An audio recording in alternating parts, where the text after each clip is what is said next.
This is my 2001 Proton Satria GDI. I've had it for almost a year now. Got it off a good friend of mine that sat out the back of his yard for about 5 years. Spent a bunch of time getting the engine refreshed, water pump, timing belt, tappets, etc. Because it sat outside for so long the paint's gone, but hopefully I'll get that sorted soon. It's pretty stock in here. Had a pod filter on it. I've just gotten a new airbox off a Lancer for it, so it fits up nicely. New radiator, overflow bottle, clear timing belt cover, lots of overnight parts from Malaysia. Got some brakes and suspension coming soon. Needs a bit of a refresh there. I've done speakers, a nice head unit, again from Malaysia. Other than that, she's pretty stock leather, which is pretty rare for these.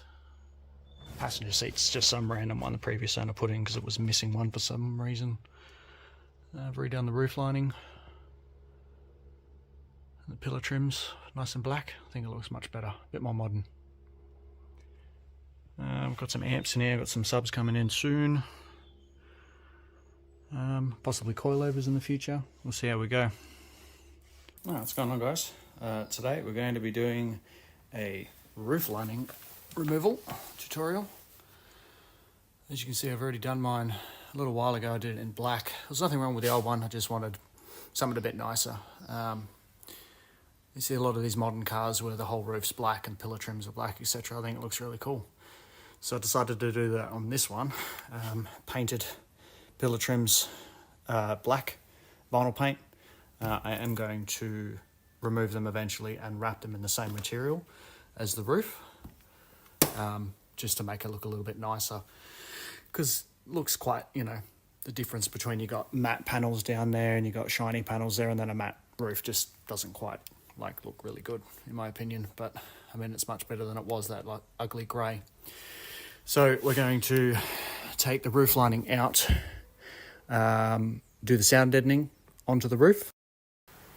So in today's video, I'll show you the best way to remove the roof lining, best way to do the sound deadening, then put everything back together again, and should be a lot better, a lot nicer sounding inside once everything goes back together.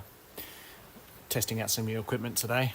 Got a new gimbal, so hopefully things are a little bit nicer than the last one.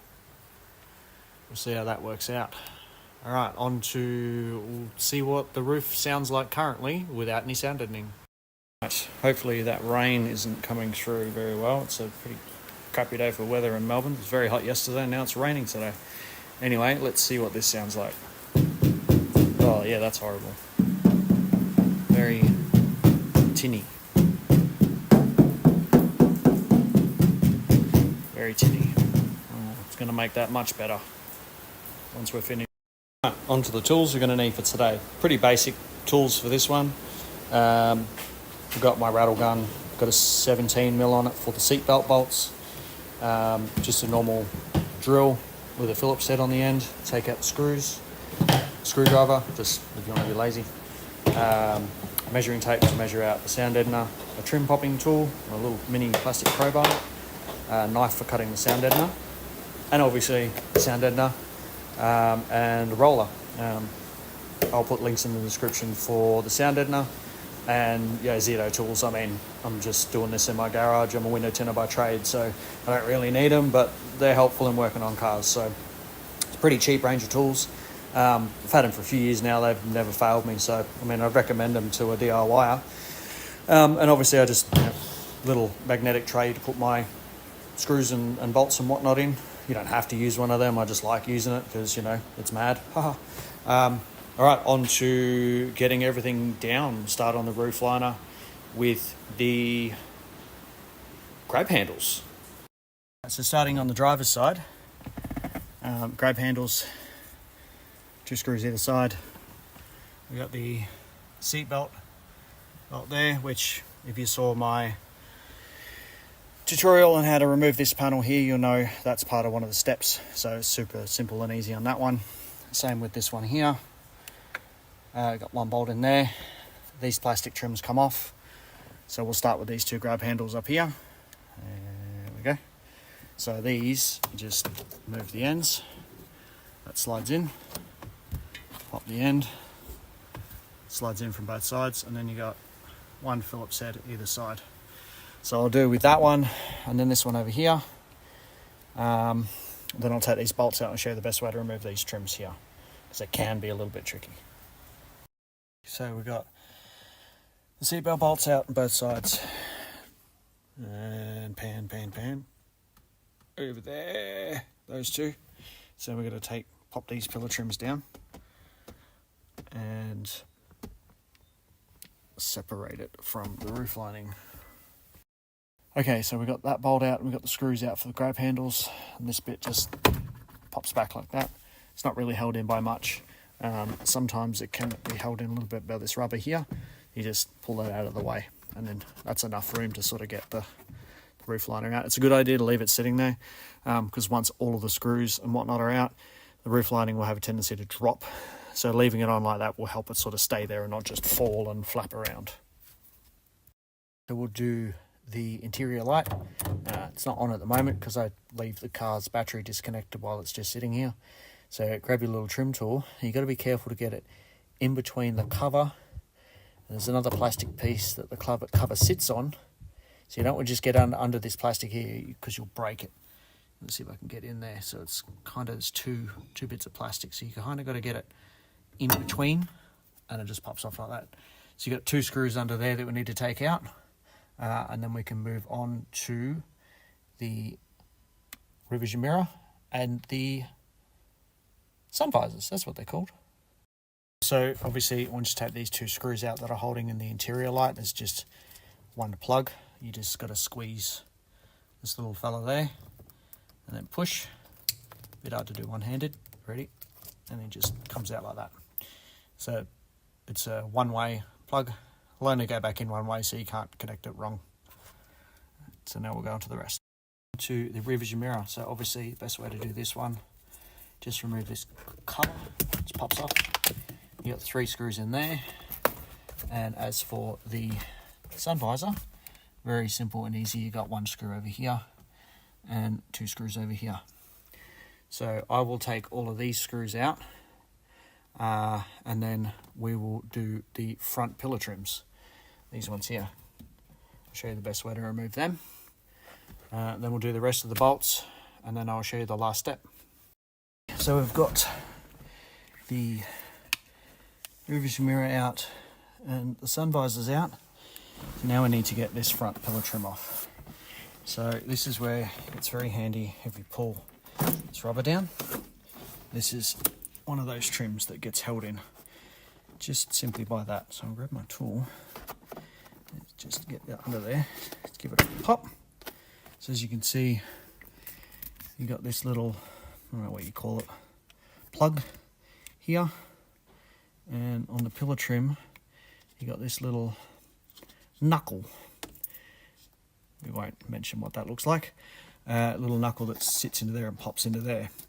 So you can see it's still kind of sitting there now, even though there's nothing holding it in, but that plug is actually holding it in. So with these front pillar trims, once you pop them like this, just give them a bit of a jiggle and they come straight out. That's all they really are.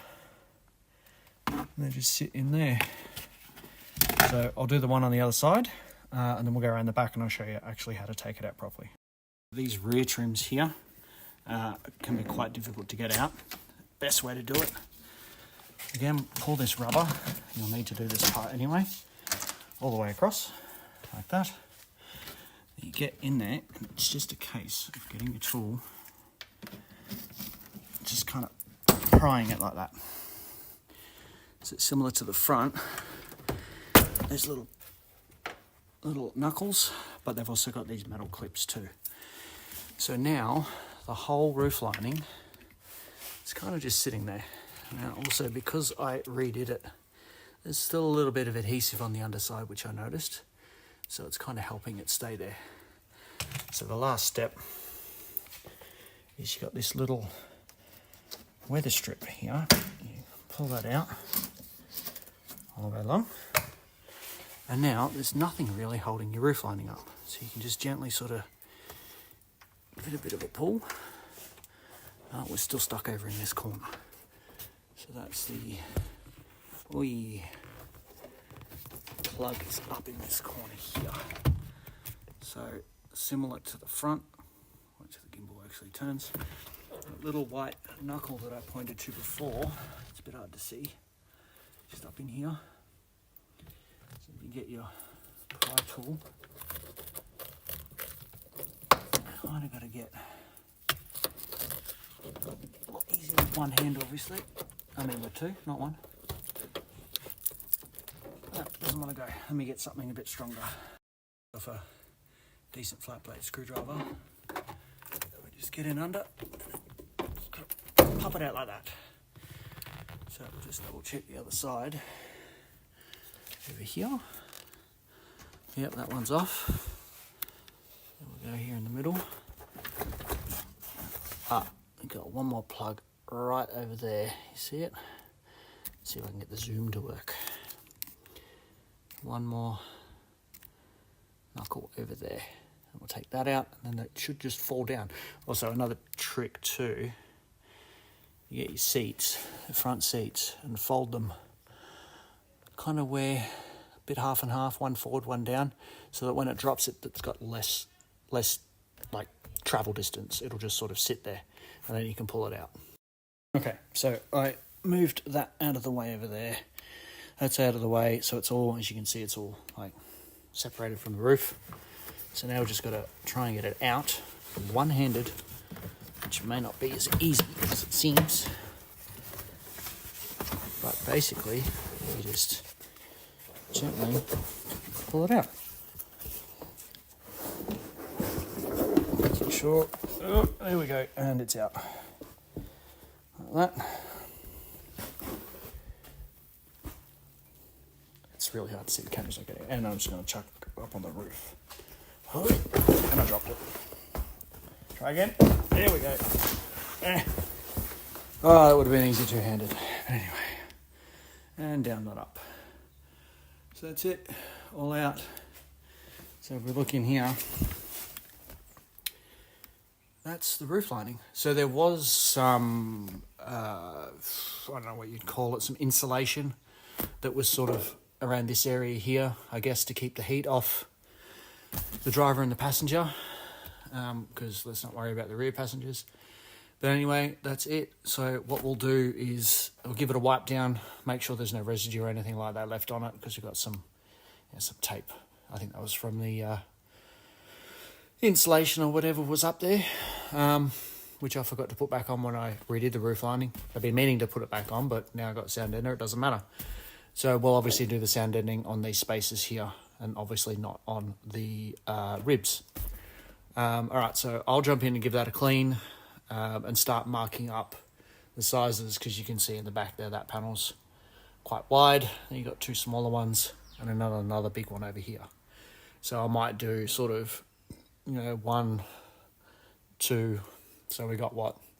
1, 2, 3, 4, so we got 8 pieces altogether, so should be sweet. So I'll jump in and give that a clean, and then I'll come back and we'll measure up and start putting it on. Mention while I'm in here, gave him these panels a nice bit of a wipe down now. Apparently it's quite common for these GDIs to rust inside these ribs. I've seen a couple of photos of a couple of guys on the Facebook group mention about it, and thankfully mine does not have that rust. I don't know what causes it, but if you're playing along at home and doing this yourself, it's a really good idea to check it out. And obviously if you do have rust, then you want to get that at least treated, and hopefully it's not super detrimental and it doesn't cause massive issues to your car. So yeah, hopefully you're all sweet. I'm all good. Panels are all nice and clean now, so I can start measuring and cutting up the sound deadener. The thing to have on hand that's really handy, obviously, is a marker, so you can mark out where you need. So it turns out my roof is about 96 or 960 millimeters wide, So that in half is roughly 480 or 48 centimetres. And these panels are exactly 48 centimetres wide. So I can get, this section will be one side, and then I can get another section in the middle. So one sheet should do each, in between each rib, basically. But because it's sort of off centre as well, the side closest to the outside of the door is about 25, and then right in the middle it is about 29 or 290. So I've drawn myself a lovely line all the way across, freehand, should fit mint. Then I'll get my knife and I'll cut along there and then go chuck it on the inside. So thankfully that's worked out really well. It's not going to look all weird. You're just basically going to have two pieces per section in between the ribs. Not that anyone's going to see it, but it'll look nice and I'll know it's there, and well, you guys will too. So I'll cut that out and chuck that on and we'll come back. So that's that front section done there. So I ended up gapping it a little bit more over this side by accident, because it's very hard, because once you take that white paper lining off, it does actually become quite flimsy. It loses its rigidity. So it's a little bit hard to sort of line up while you're trying to, two-hand make sure it's all lined up properly, which made this side about the same, quite nice. It did overlap a little bit here in the middle. I just ran that roller across it a few times and then very gently ran my knife down it. One thing I will say though, with any kind of sort of sound deadening, it is basically like an aluminium sheet. So if you get a little sort of bit that you've miscut, say, you cut down and then you do another cut and it leaves like a sliver there, you run your hand across that, you will cut yourself, and it will be worse than a paper cut. One, because it'll be quite blunt and it'll more sort of tear your skin rather than cut it. As well as these edges here.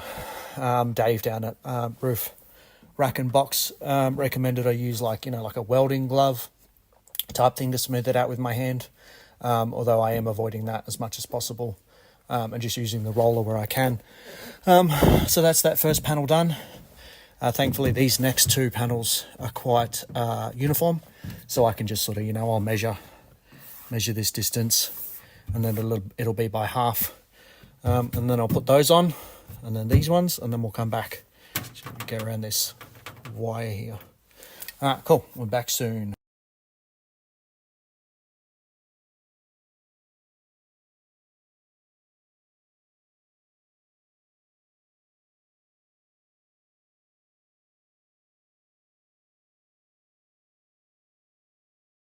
So that's all done. It was going really well. Hopefully the time lapse that I did works out too. I'll add that in. But doing this last panel, this sort of section over here, one of the screws in the roller came out.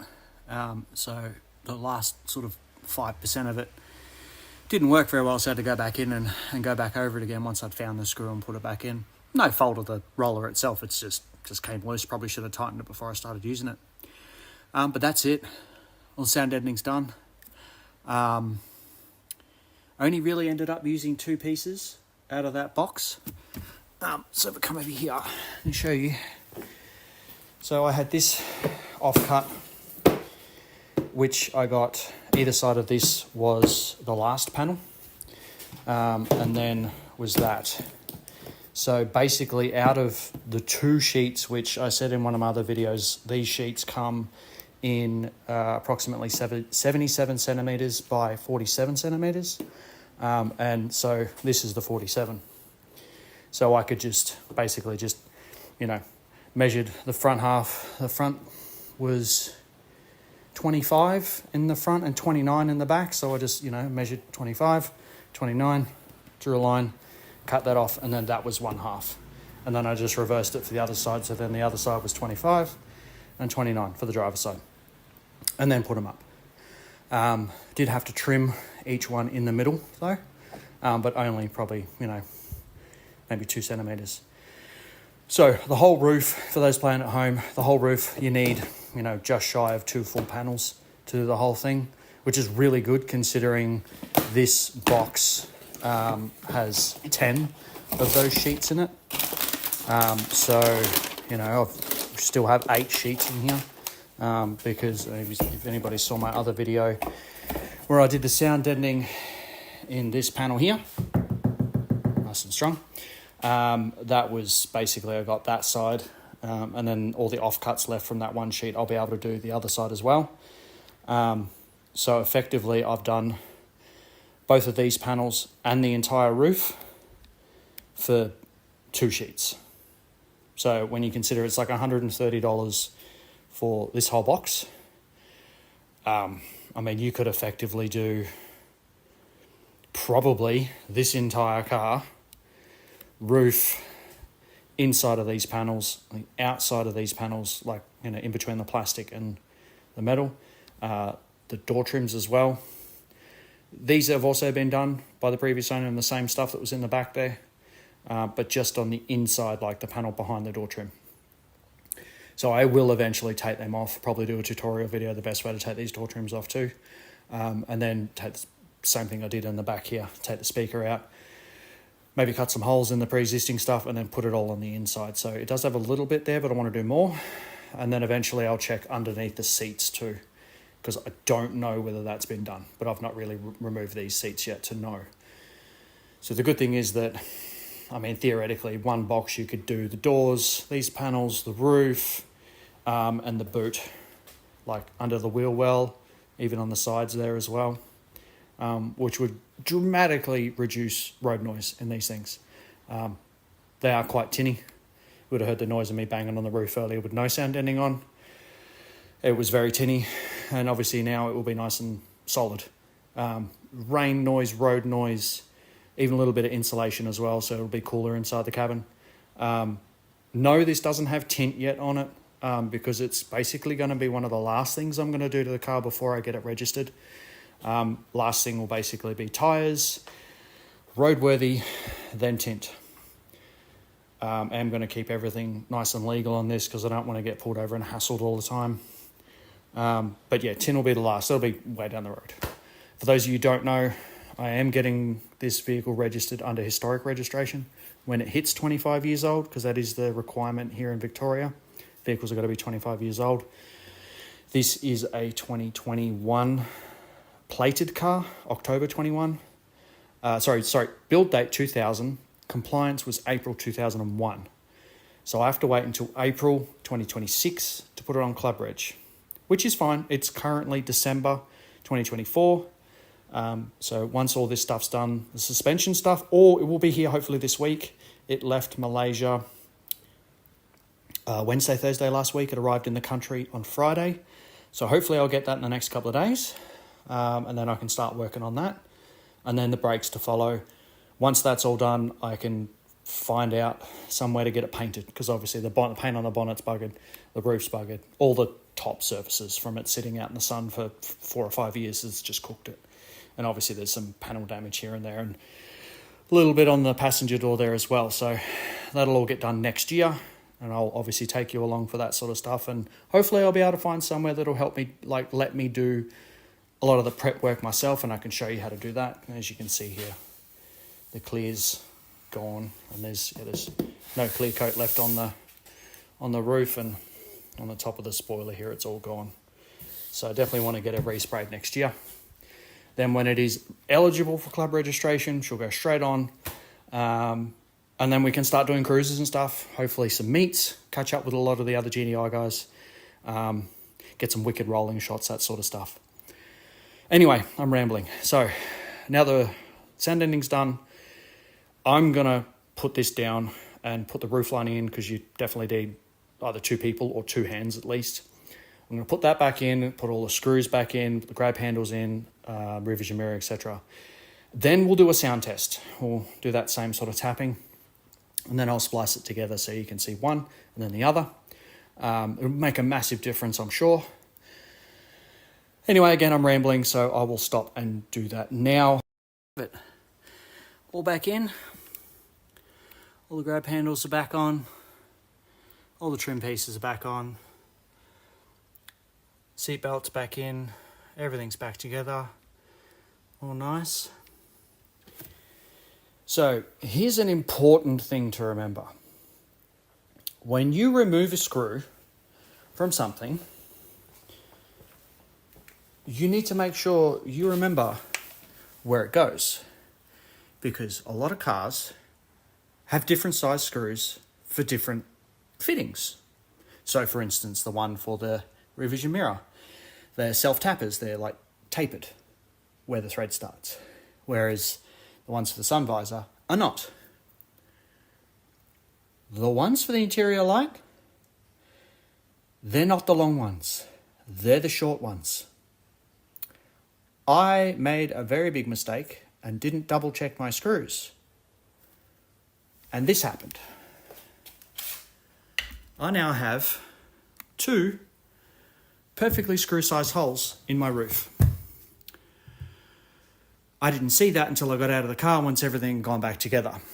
Now, no big deal. It'll get fixed when I get the paint done. There are some dents here and there, like along here on the driver's side. Someone's obviously tried to break in at some point. Like there's a little sort of scratchy dent looking thing there. As I said earlier, one on the passenger door just there. That front quarter panel has been replaced at some stage, so it's been in a very small sort of front end accident at some particular point in its life.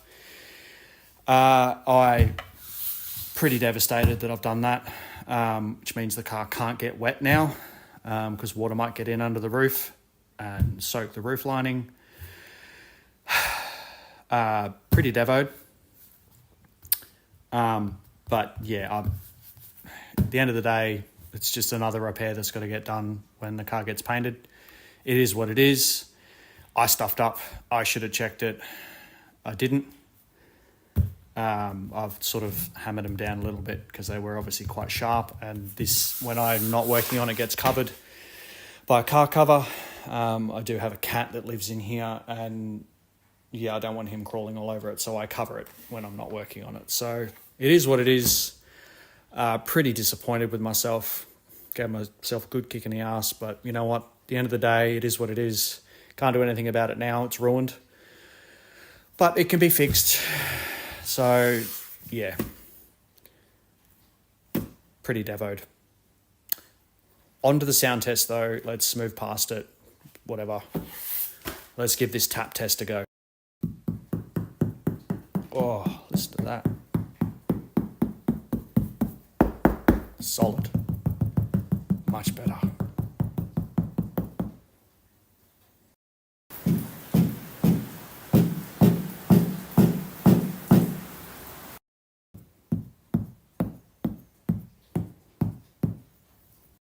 So we're all done.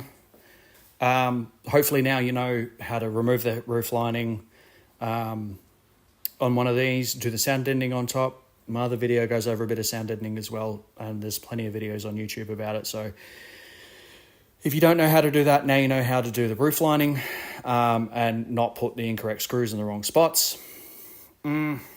Whatever, is what it is. Hopefully it's not ruined completely. We'll keep going. Yeah, so hopefully that informs you a little bit better about what you need to do, what not to do, etc. So yeah, that's it for me. I'll put links in the description down there, as I said, for the sound deadening and for the tools. Like I said, you can get them from Bunnings. I'll put it down there for my socials, some TikTok, Instagram, etc. Follow me on those. Hopefully I'll get to a head unit review this week. I want to do that for you guys. I've got a bunch of other episodes that I've got planned. So hopefully I'll get onto them in the next few days or the next week or two. It is getting close to Christmas, so I am pretty busy, but I'll do what I can where I can. Hopefully get some more content out. Thanks for watching, especially watching my fail. But yeah, talk to you later. Uru. What's going on, everyone? Welcome to the channel. Today I'm going to show you how to take off a GDI door trim. What we're also going to be doing is putting some of this acoustic foam ring around my speaker in the door there. It'll help get a nice, cleaner, crisper sound, force the sound out through the hole rather than behind in the door trim. Pretty cheap, got it off Amazon. Got a whole set of 4 for the whole car, but I'll do the others at a later date. Pretty simple, this one. All you're going to need is a simple Phillips head screwdriver and a small pry tool. So we're going to start with where the screws are, we got one just in here, another one over here. There's my dog in the background joining in. And we got another screw up here. Oh, also one down in the grab handle here. So we'll go over and I'll show you those now.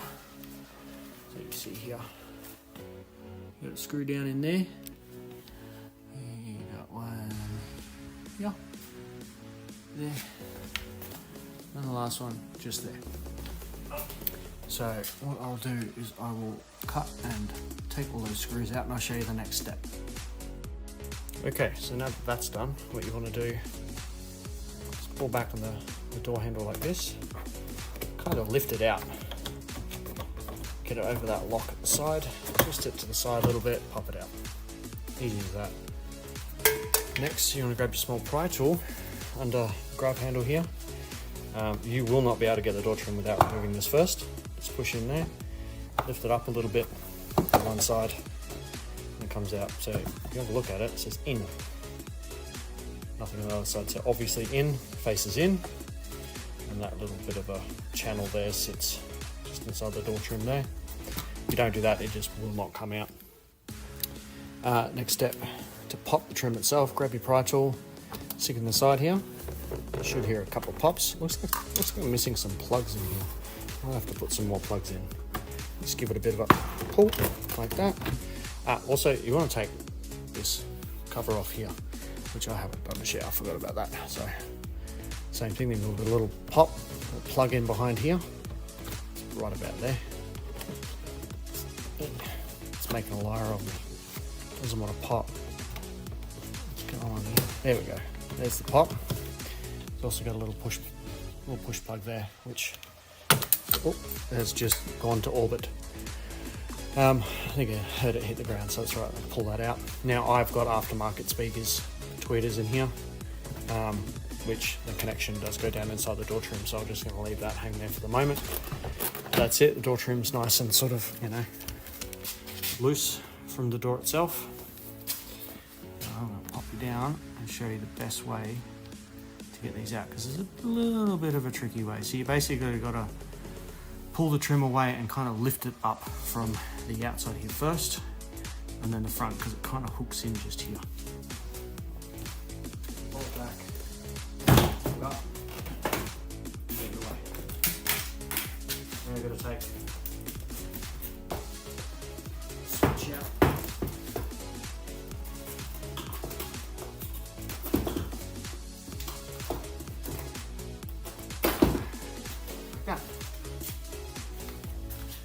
And there's your filter taken off. This plug here that holds the winder switch in. As you can see, there's a tab just on the top here. So what you want to do is you want to pull and push that in and pull down at the same time. It'll just pop out. So as you can see, like the rear of the car, someone's already done the sound deadening in the front here.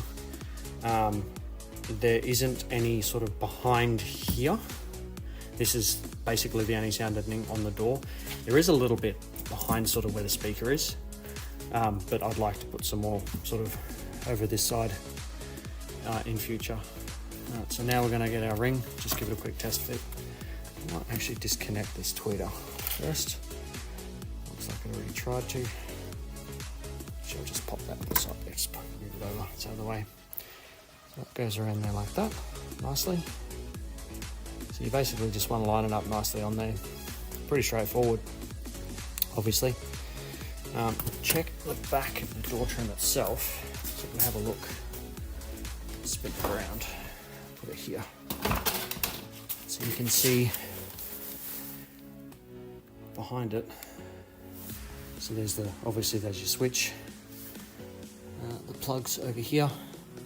Speaker mesh. So this ring of foam will sit basically like that. So the sound will fire straight out the mesh and it won't sort of reverberate around in here.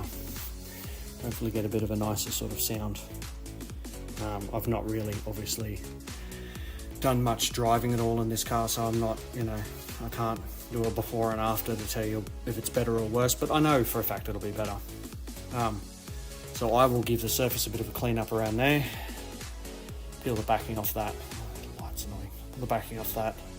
put it on and bring you back. And there you have it, all stuck on. It was a bit of a mission to get the backing sheet off it, but got it off in the end.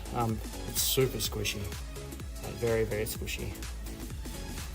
So yeah, I mean, it does cover the screws for the, speaker, but you can still get to the mounting screws for this mounting plate here, so no big deal. Worst case, I'll just sort of, push it out of the way a little bit down there. So that's it, pretty simple, straightforward stick on, just kind of line it up and hope for the best and put it on. Yeah, so we're gonna put the door trim back on again. I'll show you a couple of bits and pieces with that too, because there is a slight little trick to help get it on. Put the screws back in and then have a final look, and that'll be about it for this one. Alright, so now we're just going to put this back on, hold it in place, plug the switch in. So what you want to do is basically angle the door trim down and push the trim in, sort of up like this. Get it on there, you'll feel it sort of pop in. Then you get it back. Give it a couple of hits. A couple of light taps back in. Then what you can do with this, bring it over. You do with this basically. So once you've got the trim on and you've got this ready to go, you kind of want to line it up. It's got this long, I'm doing it. Okay, so now we've got the trim on all lined up. You want to get this bit here that I'm tapping with my finger. You kind of want to make sure that it sort of slides down and in. And if you look in here, where the little knuckle bit is, you've got to line it up with that white. There's a white, that thing there. You're going to line this bit here up with this bit here. So sometimes it can be really tricky. Sometimes the door trim feels like it's sitting up too high and it just won't get in, but just got to give it a little bit more pressure. And you hear the pop like that, and as I said, that bit's gone to orbit. I don't know where it's gone now. So in reverse order from taking it off, we get our grab handle bit with the in facing you, pop that in like that, and then we get the bit around there. So open the handle, feed it in awkwardly like that, and you kind of going to want to make it go to the left of you, so it goes over the lock, and then line it up. So two things I've learnt in pulling door trims off for a living as a tinner. When you put something back on like this or like this, it's always a good idea to check the holes.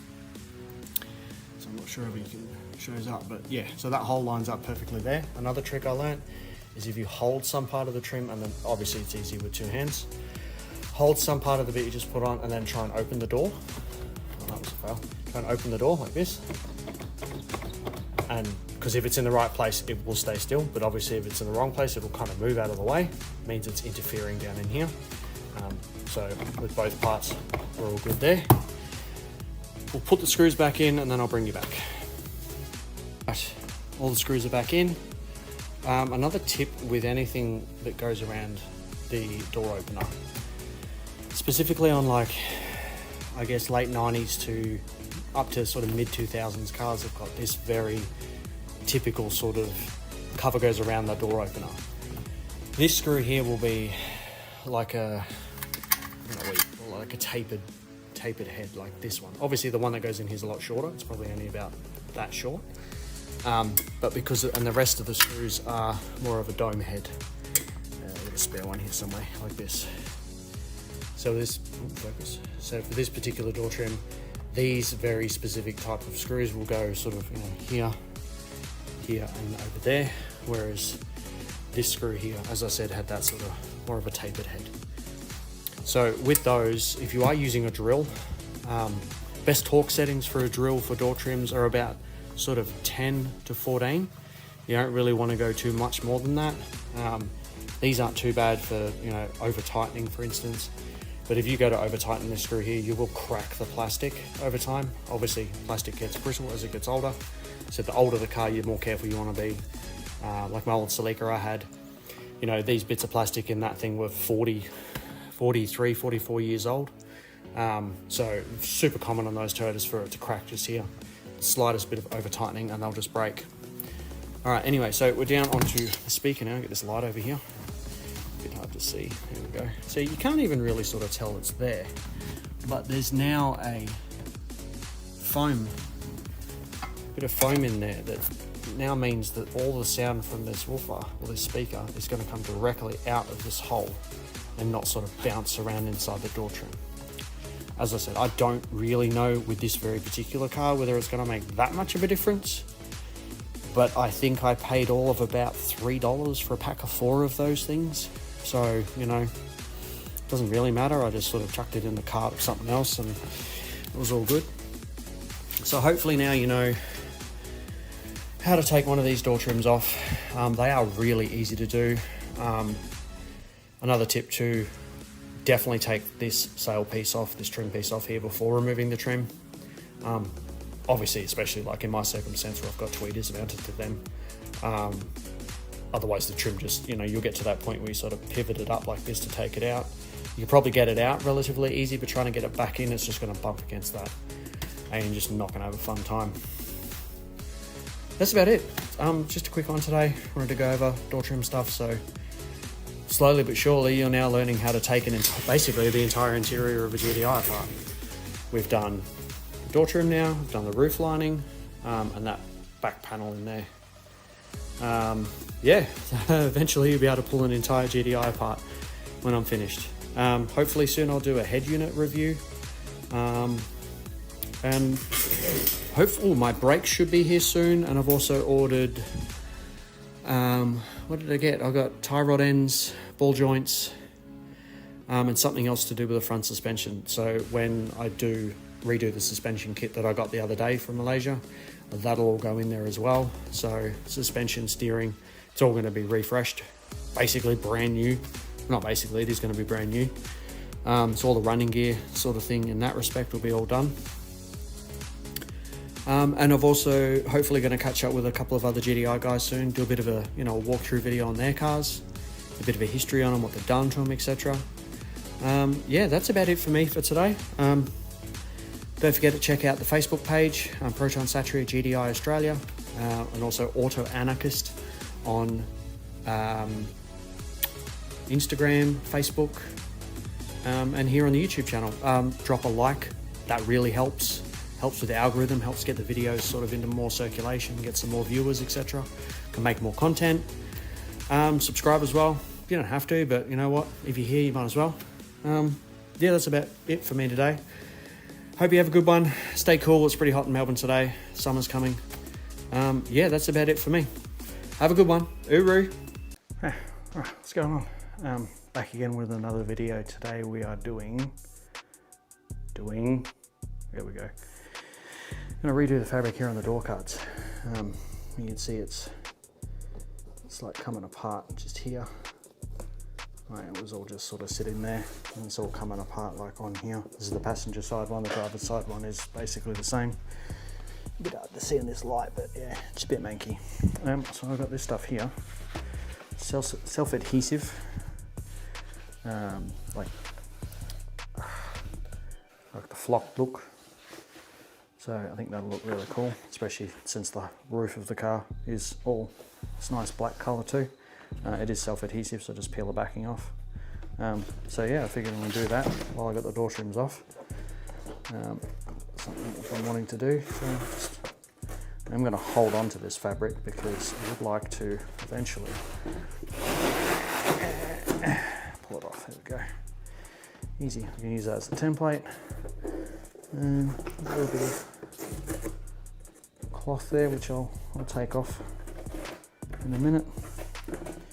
And then stick this stuff on, cut it out, stick it on, and then trim it up, and it should be pretty easy and straightforward. So I'll clean this bit of plastic up and come back. All right, so after a lot of time spin around when it wants to. There we go. All nice. This side's all done. Alcantara style.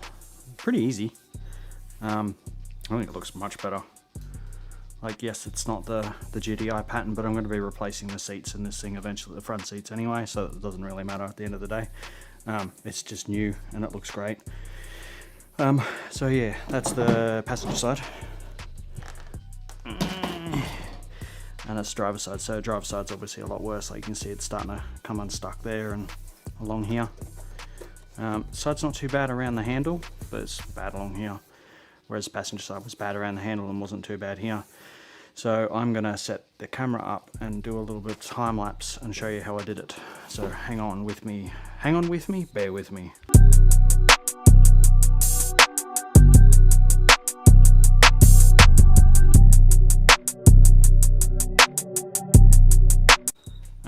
Well, that was a giant pain in the butt. It was a bit better than the other side though. In this section in here you can see it's brown. That's where it wasn't sticking.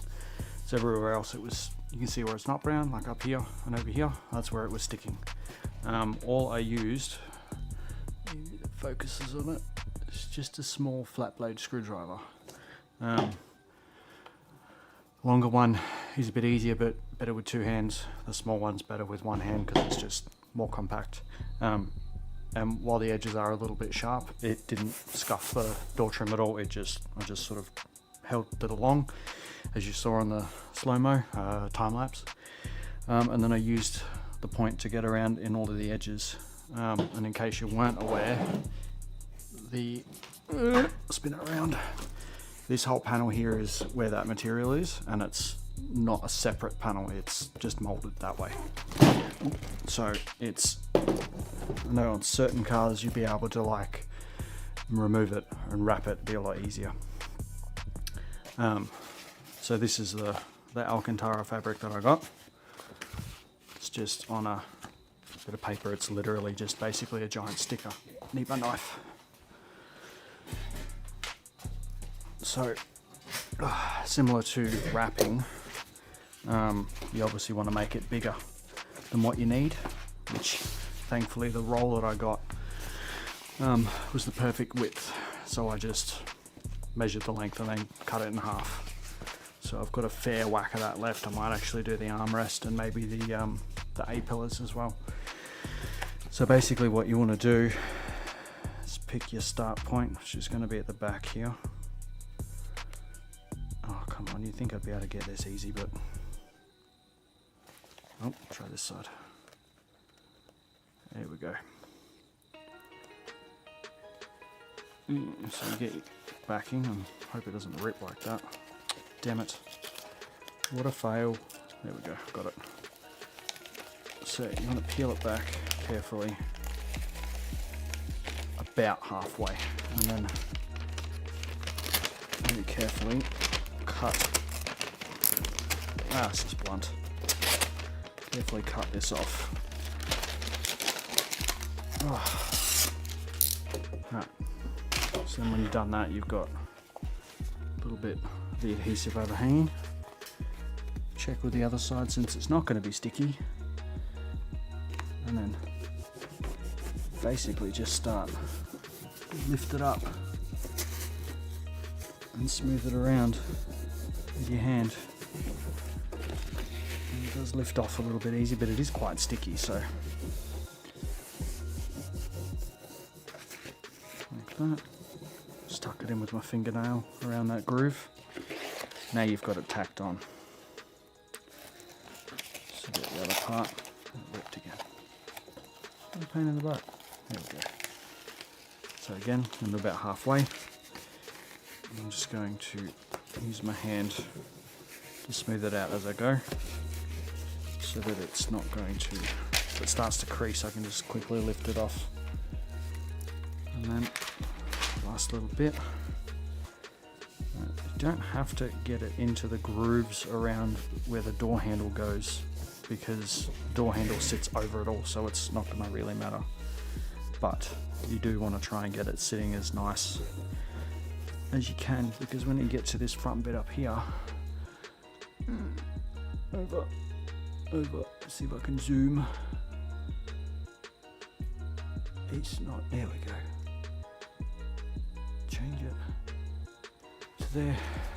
It's still hard to see, but I'll try and get it sitting as flat as possible around this part here. It is a little bit stretchy. Sort of peel it off, lift it up, smooth it down like that. There we go. Tuck it in around this curved bit first, and then I can pull it. Fingernail again, just to tuck it in to make sure it's sitting all right, like that. So that's that done. Let's change. Oh, so professional. Bugger it, leave it like that. So, next step. Now I use this, which I use for tinting. It's a gold card. It's a bit spongy. You probably use like a butter knife or something like that. So what I now do is I'll lift up bits and then use my tool here to just follow the contour and then rub it across it a couple of times. I'm going to try and push it in as much as you possibly can. So this bit here, it's stuck to the other side of the door trim here. So if you just go push it, it'll put pressure on it and it'll eventually peel out. At the end of the day, I don't know the quality of this stuff, so it may just peel out eventually anyway. If it does do that, I'll probably just take it to an actual upholsterer and get them to do it, but for now this is fine. There we go. Start at this end. Just lift it up and tuck it in.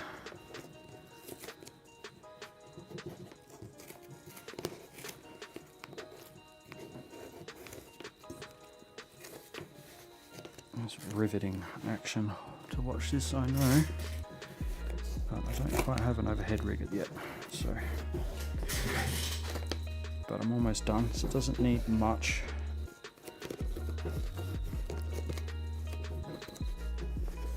There we go.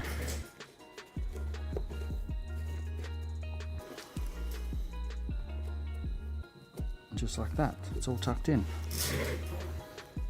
Go along a couple more times just to make sure. Now, knife, make it a bit sharper because that's pretty blunt for me using it. So I'm just going to use a sharp knife. I use these for work, so I've got endless supply of blades and whatnot, and I'm only going to stick it out just a little bit.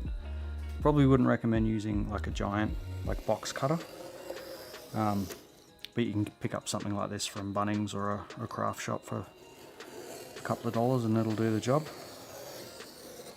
Just running it around, not pushing too hard because otherwise I might cut through the plastic. And now just gently peel it off. In case I've missed somewhere, it's going to lift up if I don't cut it correctly. And that's it. So then I get my spear card again. Just run it around once more, because peeling it off might have lifted it up in a couple of spots. There's that bit of a gap on that side. That's alright, I'm not going to see it. Right, so now we're going to do the bit here. Find where the edge is there, cut it across, up, down, in the corners as well, like this. Actually, I'm going to do a couple more. The more the better. But as I said, I'll grab a bit out in a minute and show you what I mean. So I'm gonna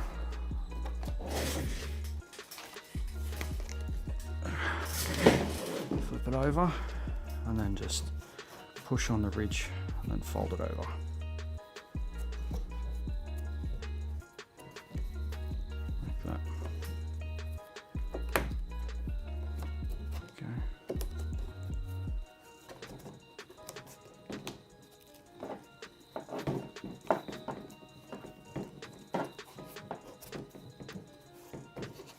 just like that. So now flip it around, like that. Get that in frame. I think that looks really good. I'm just going to grab this one. So this will still sit like that. So it doesn't matter if you bugger up the cuts on here. That's going to sit there. Once the door trim's back on, I reckon that's going to look really cool. Alright, and that's off. That's the center console armrest, obviously. Very easy to get off, just these two screws in here. Once you open it up, take these two screws out, and then you've got the stopper, whatever you want to call it, screwed on the side here. Those two screws come out, and then the latch, those two screws come out, so it comes off really easy. Thankfully I already had my center console out because I was changing over my handbrake. It turns out someone had fitted the wrong handbrake because the button, you couldn't touch it, so I literally just smacked it on the ground and it went back in, so got my original handbrake back again. So you basically just want to sort of line up where you think it's going to use the least amount of excess, but I think I might do it this way. I'll go here, get one of there, a bit that way, so about there.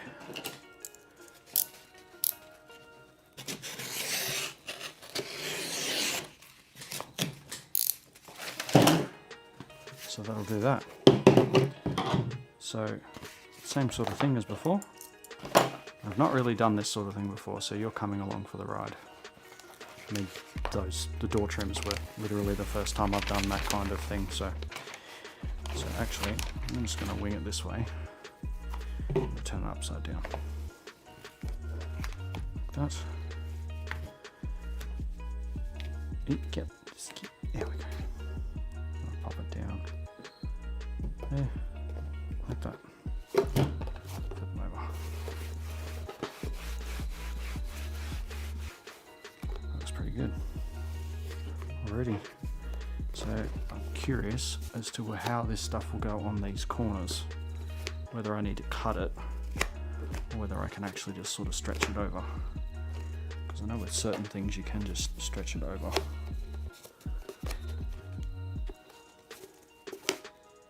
I might have to put a little cut on the side there. It stretches quite well.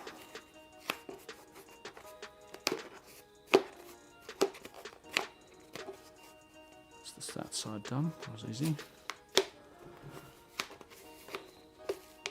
Sort of some pulling it, stretching it, and then tucking it over.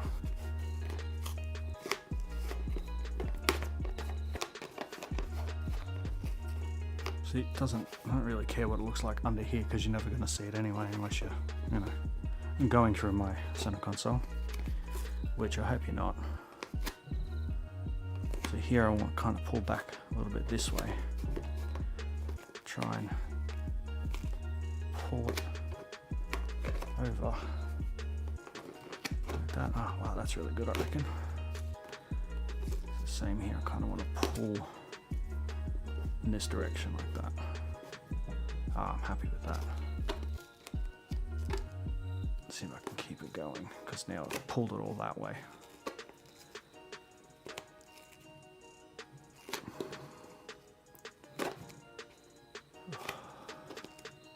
It's really friggin' hot today, and because I don't want you guys to hear that fan cranking the entire time, I've not turned the fan on. I'm going to keep going on this, use that fan, and I'll come back and show you the final product. And that's it. All done. I think that looks really good. It's all reattached. Yeah, some of the edges in here aren't too bad. Aren't too good, I should say. Bit hard to see, but you know what? Close is fine. It's nice and smooth now. Yeah, I think that looks really good. So that's now that covered. The door trim's done. So we got some sound deadening over there.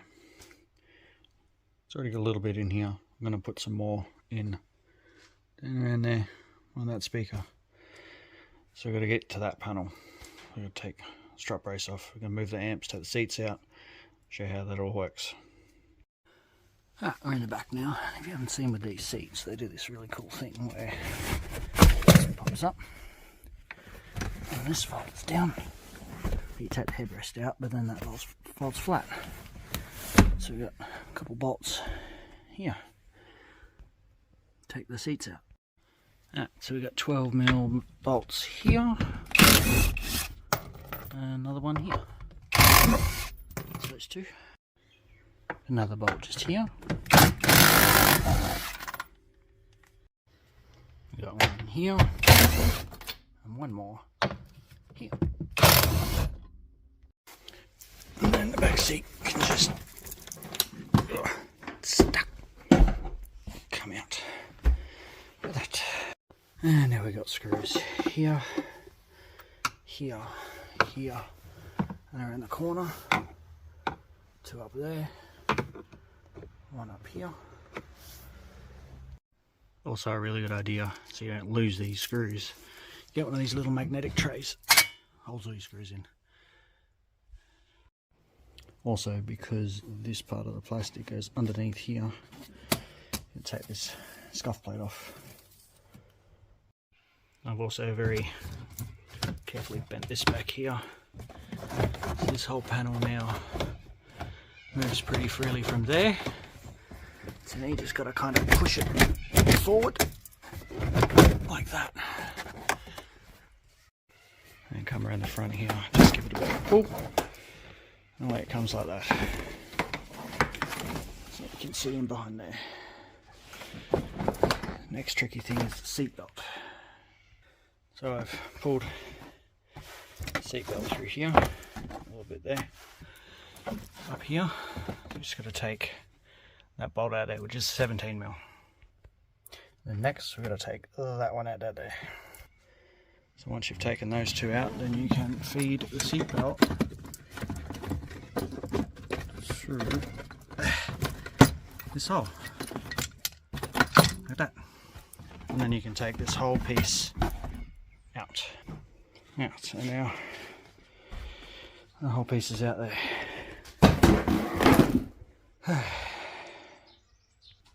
As you can see, the previous owner has done an extensive amount of sound deadener in here, which is amazing, which means I don't have to do it.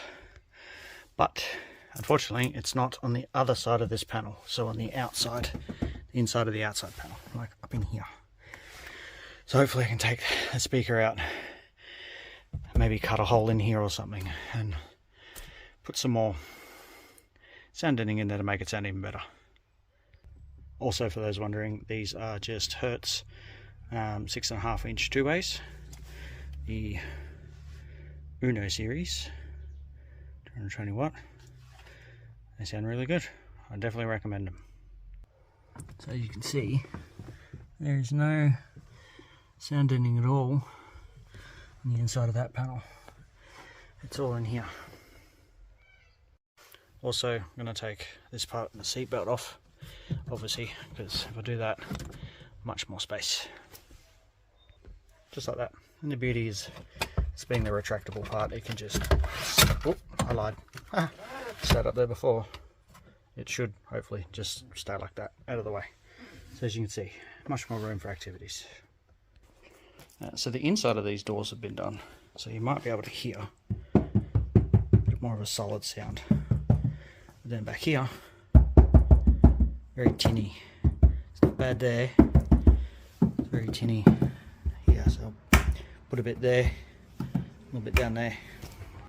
So I'll be using this stuff, Pingjing. Got it from Roof Rack and Box. You see David down there in Dandenong, Melbourne. Quality stuff. Cut some bits up and start putting it on. A good tip too, if you're doing this sort of thing in very limited space like this, is get a piece of cardboard that you know fits pretty easy inside the hole, that you can move around easily enough, and so that you can make all your pieces no bigger than that. This particular box I got, it's got 10 of these sheets that are approximately 77 centimeters by, let's say, 47 centimeters. And yeah, you get 10 of them. There's about 130 bucks. Yeah, you're obviously going to need one of these rollers, which I got for about 10 bucks. So not bad. Found a good way to cut this stuff. So me being a window tinter, I have access to sharp knives all the time.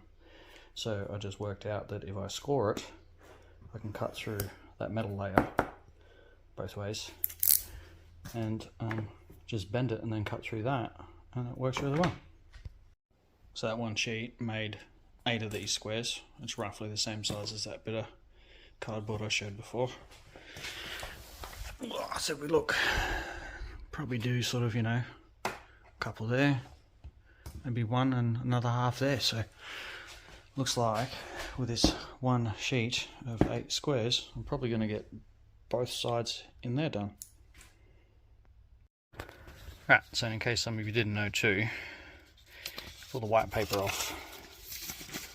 It's really hard to do one-handed. Just pull this off, the backing. Gives you nice and shows all the adhesive. Also a really good idea to clean, like give the surface a wipe down inside, especially on a car like this that's been sitting around for, you know, it's almost 25 years old at this point. Ask me how I found that out, because I tried to stick this piece on and it didn't stick because it was so dirty. Anyway, so you just, it's a bit hard to see, kind of put it into place, push it down with your hand. Hard to see, it's down in there. I've already done that bit there, another bit up here and another bit up there. It's about as much as I want to do on that side. And you get your roller and you just, with a good amount of pressure, just push and roll out on the surface of the sound deadening. Doesn't have to be super perfect, but it'll do the job. So now that those pieces are on, you can hear like not tinny anymore, all the way across. That's what we want.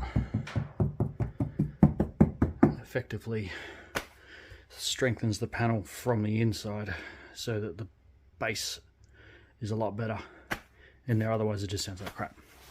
So that's how you do that.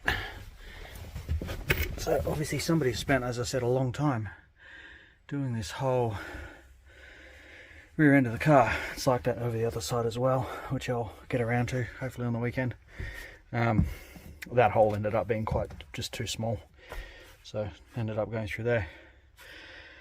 And then you follow the process: seatbelt back on, speaker back in, panel back on, seatbelt back through, up, back in that bolt, back down in here, all those bolts in along there, sorry, screws.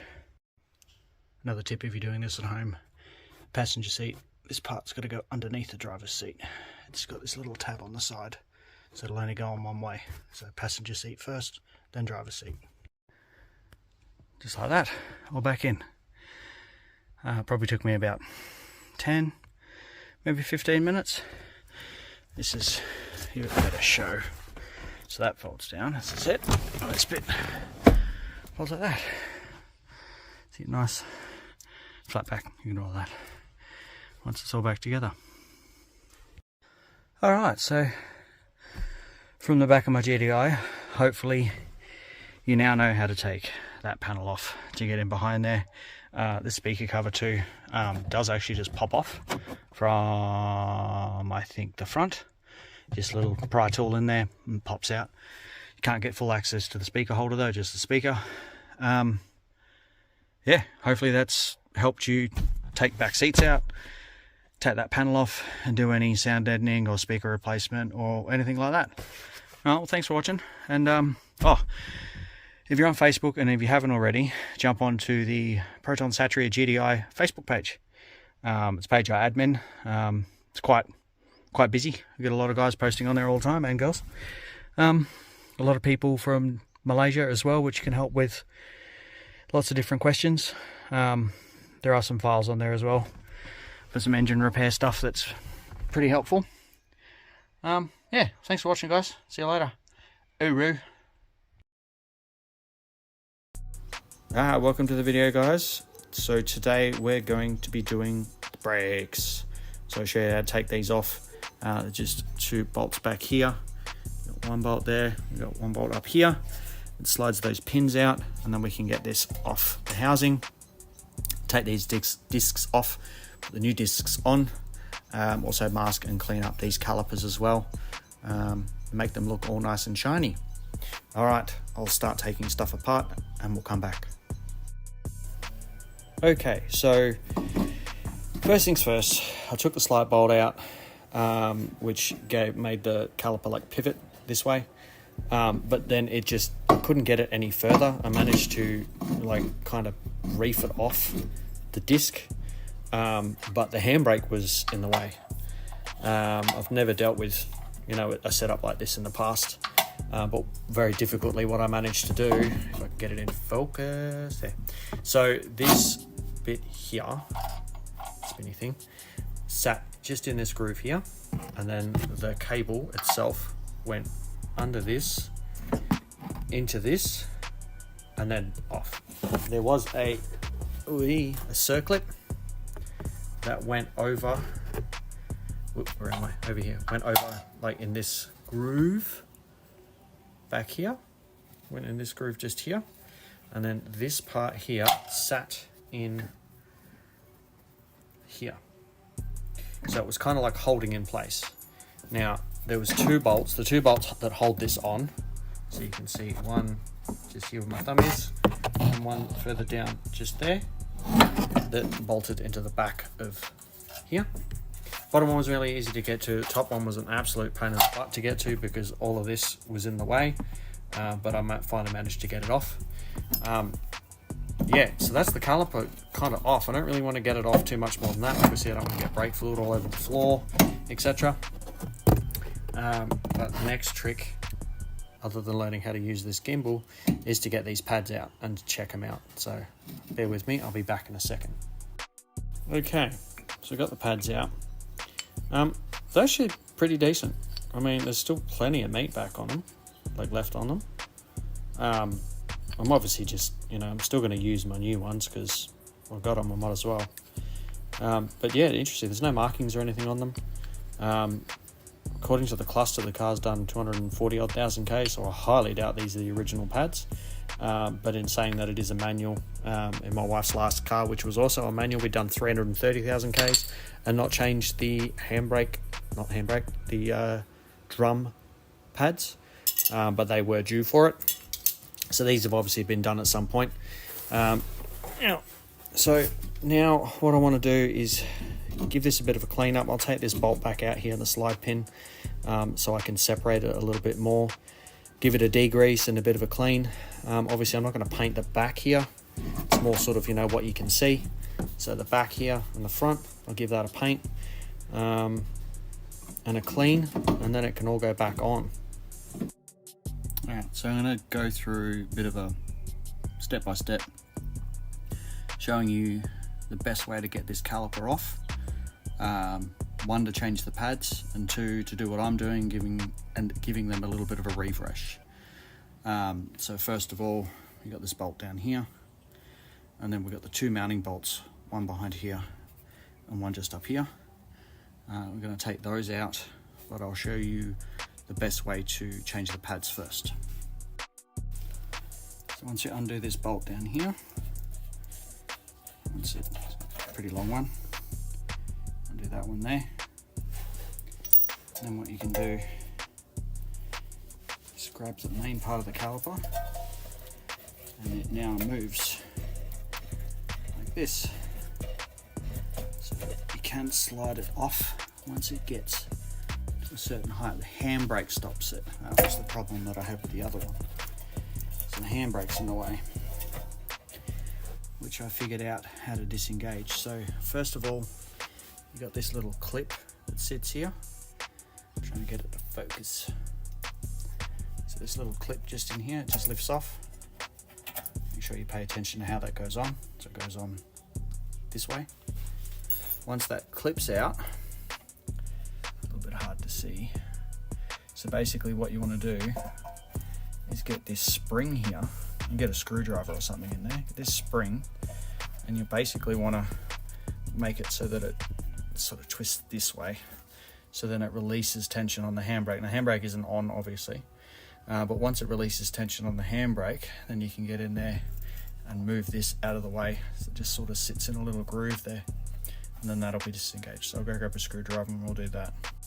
Okay, well that didn't take very long at all, so can't do it because obviously I need a free hand, but I got my screwdriver in here and I pulled this spring back this way. Once I had tension on that with a screwdriver, I got my other hand in here and pulled. It's kind of stuck now. Where is it there? Underneath. I'm trying to get it out to show you. It's just here. There we go. I think I got it that time. So you can see it now. The camera will focus. So that bit here, that little round bit, sits in this little groove just here. So now the handbrake's disengaged. So we should be able to slide this up and out. Okay, so it's on this. So it's still in here. I need to take it out from there. It's a little bit hard to see. There's like a C-clip under there, a circlip. So bear with me. Let me have a look and see the best way to get it out. Alright, so here's that C-clip I was talking about. So it sits just in here. So I had to spin it all the way around because it was upside down. It just lifts straight out. So it's nice and easy. And then from memory, I can just pull a bit of pressure on it so there's even less give on it. Just sort of try and get it out of that groove. It doesn't want to go. Bear with me a sec. Okay, so that's out. Yeah, so it goes out backwards. So it doesn't lift out, it goes out backwards. So back in here, you see the handbrake cable runs up in through here. So what I did is I pulled it backwards until it got to sort of about here in this groove and just lifted it out at the top. So I can move that out of the way now, somewhere where it wants to go. So now, this lifts back freely like this. So if you were changing pads, you just lift that out of the way. Use my knee. Grab this pad like this. And wiggle her out. Like that. There we go. And once again, so I checked it with the new ones, and these are about halfway down. As I said, I don't know whether they're a specific kind, like a street pad or something like that. This doesn't want to come out that easily. Again, I'm replacing this anyway, so it doesn't really matter. So there's the other one. So yeah, about half. So then what you do is you get a zip tie or something and say zip it up to the spring to keep it out of the way, and then you can chuck new pads in. So it's one bolt. You got to disconnect the handbrake, which is a little bit annoying, but that's all right. Good thing is that means that I'm pretty sure that unlike other cars, the handbrake's not in here like a traditional brake shoe. It just activates the brakes. So that's how you would change your pads. But what I'm doing is I'll take this off completely, and I'm gonna clean this bit up here, and I'll mask it so it's it covers all the hardware at the back here. So then basically from about here down, like this bit here obviously, this bit and this bit, that will be yellow. So now it actually just slides straight out like that. There's only one bolt holding it in, it's the one at the bottom, and then it's just, you can see that it's a slide pin that goes over the top like that. So I'm going to put this back on for now, grab some zip ties so I can get it out of the way, and then get the two bolts behind here and take that off. By the way, that's a 12mm bolt back there too. Alright, so I'll zip this up and I'll take this off and I'll come back. I think I was saying on another section earlier that to get this part off, it's just two bolts. Oh, wrong way. This one here, and there's one on the other side here. think I mentioned on that one that this top one was quite difficult to get to because all this hardware's in the way. Once again, second time around is a lot easier, a lot quicker. I know what I'm doing this time. This seems to be the best way to do it. That one bolt, disconnect the handbrake. It's going to be interesting to see how easy that'll be to get back over. But my theory is that once again, I'll just move the spring to like release the tension on it and then move the cable around and snap it in. So I don't think it'll be too hard. So this one being a 12mm, these two in here are actually 14s. So I'll take that off and then come back. Okay, so now those two bolts are out, this is what I'm left with. These metal clips here for the brake pads come out relatively easy. They're a little sharp, so just be careful. Just kind of push out. Also, probably a good idea to take a photo before you take them out so you can see how they went in. One thing I've learned about working on this car is take a photo of everything before you do it. Especially if something's like, you know, one way, only goes back in, or goes in like two different ways. Could go in either way. Take a photo of it and then you won't put it back in wrong, you'll be laughing. So I'll take this over, give this a quick clean up with some brake clean and some degreaser. Then I can mask them and start painting them. We'll do the same thing with the caliper, which is just here, just hanging, just chilling. As you can see, I've zip tied it up to the spring, so that way it doesn't put pressure on the brake line. The brake line's just going to sit there. If you leave it hanging, it could cause damage to the brake line, and that's not what you want. So as you can see, this is the side of the car that was sitting in the dirt for a little while. So it is the more dirtier side. Yeah, so we'll give this one a clean up as well. And then once I mask this side all up, then I can paint it. The grease in here doesn't actually look too bad. Like, I reckon the brakes have been done on this thing probably within the last sort of 30,000 Ks, I guess. Would be my assumption. Being the level of the pads is about halfway. For those of you who don't know, if I can get that spider web off, this is like a wear thing. So basically what it's designed to do is, it's only on one side as well, it's on the back side, I'm pretty sure. What it does is it, once the pad wears down to this line here, this starts scraping on your disc and it sounds horrible. So if you do hear that noise ever, you know that your pads need changing. A good tip to get these pads off, which I'm not going to worry about too much, basically until the calipers are ready to go back on. These little threaded holes, get a bit of a shot of it there. So you've got a threaded hole there, another threaded hole there. What you can do is go through your stash, grab a couple of bolts, put them in there, get your impact and screw them in, because they'll push against this metal here and then push the disc out. I reckon I'll probably have to do that on this. I've seen boys at dealerships and whatnot, they just, you know, give this a good crack with a hammer, and generally that's enough to get them off. Sometimes they're relatively loose, but this doesn't seem that way, so I'll probably have to do that. Alright, yeah, so I'll come back after we've given these calipers a little bit of a clean up down here. I might even give them a quick spray today and then paint the calipers later on tonight or something like that. We'll see what happens. Alright, so that's the calipers all painted. Nice shiny racing yellow, something different. I've done the other side as well.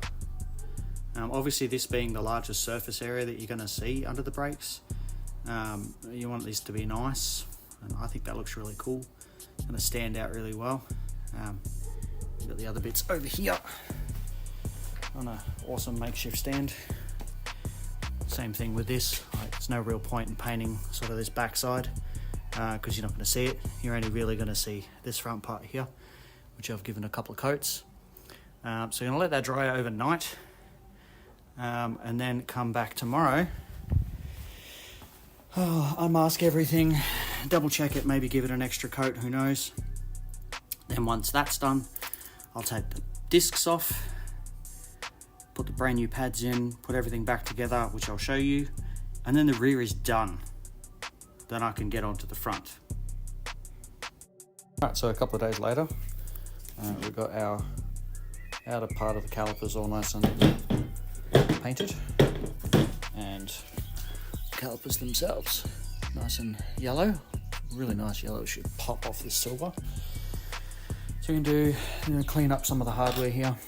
Gonna use a brake dust on these things here, as well as these parts here. Give them a nice little clean up with some brake clean, and then we'll start putting stuff back together. But first, we're also going to take the discs off. So we'll go through the easiest way to do that. As I said, you just put a couple of bolts in and it pushes out. So I'll clean up this hardware, and then I'll bring you back and show you the best way about removing these discs. Okay, so I've raided my bolt container and I've got some bolts in either of the threaded holes. You got my impact. It's going to be a little noisy for a second, so bear with me. And then we're just going to, just like that, and it's done. Voila. One brakeless. Oh, look at that. Really pitted from sitting for a long time. That's alright, we've got some shiny new ones to go on. And that surface actually, that surface actually looks really good. It's actually really clean in there, other than some cobwebs. I'll give that a clean out, a bit of a degrease and whatnot. Let's see, wheel sensor in there, the speed sensor, I believe, the ABS or something, I'm not sure actually. Ooh, let's try and get that, there we are. If someone can tell me in the comments what that is, but I'm pretty sure it's a speed sensor of some description. You got the teeth on this up here, and that there, and that would be this line up here. Alright, cool. I'm going to give this a quick clean, a bit of degreasing, a bit of a brake clean, and give this surface a bit of a scrub so it's nice and flush. It's actually pretty good, so yeah, I'll give this a bit of a clean and then we'll come back.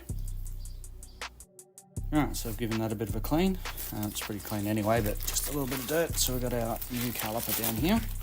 Disc, not caliper. Oh, awkward. Alright, here we go. Nice and shiny. Very nice. Alright, so where is it? Put some brake clean. So cheap. A bit of a clean. Thing's too far away. That's, where are we? There we go. Alright, get that back clean. Flip them over. Alright. So you need to do this to get that there's a bit of a protective film so they don't rust while sitting in boxes for however long. You get that off. I'll pop you down. See if I can do this one-handed. Two hands, actually. Whee. What's going on here?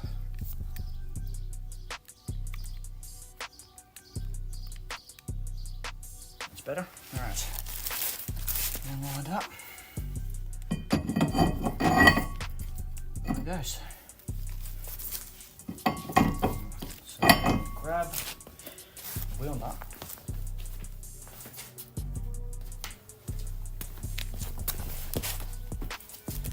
Tip, just get a wheel nut and chuck him on, and I'll stop it from moving around. Okay. There we go. I'll hold that into place. Now that's in there, nice and shiny. Now we need to get the other bits. Okay, so I've got the front part on and we've got the back part on, but it's just sitting on the slide pin here, so it's just loose. I've got some grease up in there so it'll stay nice and lubricated. That pin will go in and out very easily. Now we need to put the brake pads in. Oh, I'm down. Great. So now we just need to put the brake pads in. So we're ready to put the pads on. So as you can see, the pads here, it's got a little replace marker on here. Tells you when to replace it. Put some little bit of lubrication on the sides here. And also this was just on there already on the old ones, just like that. Lift this out of the way. This side, I'll get this out first and push it in against the disc. That's it for the front one. Now the back one's the same. It says when to replace it here, and as I said, in the other side, or the other part, it's got a wear indicator there, which makes a horrible noise when it's ready to go. Ready to be replaced, I should say. Just put some more stuff on each end. Now this, make sure it goes in this way, because obviously you want pad to disc, not this side to the disc. Ask me how I know. So same thing again, a bit harder to see. I'll line it up in there first. Click and click like that. That's both pads on the front and back. Now, hopefully I've compressed this enough that I can just slide it on, which doesn't look like I have at all. So that's fun. So I'm gonna have to take the pads back out, or at least move this out of the way, and try and compress the caliper in there to make the pads easier to put on, because I need the things to come apart so I can put that in. Okay, so that's all back together now. We've just got to put the bolt through this part here. So the one thing that I noticed while trying to get it back on, one, if you don't have one of these brake separators, you definitely should get one. I would not have been able to do this without it. I took the cap off the brake fluid reservoir to, like, you know, so that the fluid could rise when I pushed it in, otherwise it just wasn't doing it. And the other thing that I came into was the rear pads have got this little sort of, I don't know, lump on the back here. So you might be able to see there's, oh yeah, you can see there's like an indent here of like a shape. So that's the piston. So the piston has two grooves in it. So I was trying to put it back on, just and it just wouldn't go in the entire way. It was stopping, something was stopping it. And it turns out while I was using the brake separator on it, this part here turned the piston so that this little lump wasn't lining up with one of the grooves. Once I figured that out, it went back on fine. So as you can see, beautiful, new brakes. Grab the other bolt, I put it somewhere. Another thing to remember when doing brakes, make sure you use brake park lubricant. This was about $3 at Supercheap. You need to put it on your slide pins, otherwise over time it will cause like heat friction and will cause your brakes to seize up. So let's put this in the back here. It's a 12mm rather than the rest being a 14. Once that's back in, we can start up putting the handbrake back in, which, cross fingers, should go in a lot easier, or just as easy as it did to come out. So this should be fun. You're gonna watch me struggle trying to get this part back onto just here. So first I'm gonna put it in, I've got to push it through, I've got to put this slide pin on.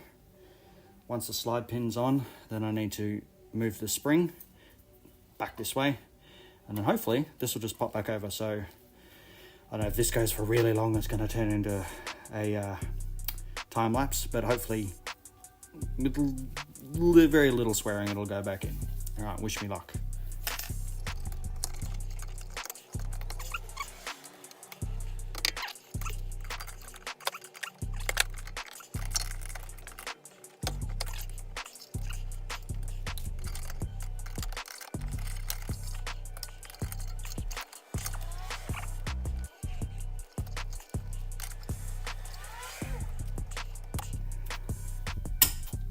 Oh, and there we go. So I was trying to move the spring this way, but it was only moving maybe 15mm, 20mm. Forgetting that I still had some like movement on the handbrake cable itself, so I kind of moved it into place, and it was just a case of pulling it around. So that's done. That's all back together now. I will need to obviously still bleed the brakes in here. Take that rubber off there, and you can put that's how you bleed it. I'll do that in a either at the end of this one or in a separate video. But now this wheel is 100% done. All relatively free spinning, like that, nice and easy. All right, so that's it. That is brake pad replacement and caliper paint for your GDI. Off camera, I will do the other side. I'll put all that back together, put the wheels back on, put it back on the ground. Tomorrow morning, I'm going to see my friend at Burson's to get the remainder of the front end bits and pieces, tie rod ends, rack ends, etc. Once that's all done, Sunday, hopefully I'll get the front end up in the air, and then I can get started on that. Thanks for coming along and checking out the brake pad and brake replacement. I will actually think I'll do the bleeding before I do that. So, alright, so I'll do the other one later off camera. Before I put the wheels back on, I'll bleed them, then I'll put the car down on the ground and then start on the front. So today, finally going to go around to, after all this time, the front brakes. Alright, so first thing we're going to do is we're going to take this part of the caliper off. We've got a 17mm bolt there and there. Just my shifter, spanner, whatever, spanner. Yeah, ratchet spanner, that one. We're going to undo those bolts and then we'll come back. Alright, so that was actually a bit of a mission. Top bolt came out pretty easy. Bottom bolt, I was a bit worried it was seized for a minute, but bit of a jobby with the breaker bar and she came straight out. Now I was going to suss out these rubbers and not have to completely rebuild the caliper if I didn't have to. But I've just noticed there's a split in the rubber just there. So it looks like I'm going to have to take this whole part off, the whole caliper off, and replace that rubber. No big deal. I've got that rubber kit, so yeah, it'd just be a bit tricky trying to figure out the best way to do that. It's gonna look better, much better and much easier to clean up and paint too. But now that I've got that side off, I can get these pads out slowly but surely, like that.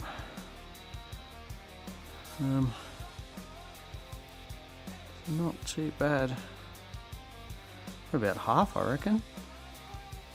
To suss it out with the new ones and see the difference. There's the back one. Oh, we do have a wear indicator on the back one as well. So these have been done, I reckon, a lot more recently than the rears. A single bit of metal there for the back. Oh, only. Yeah, so that's not too bad.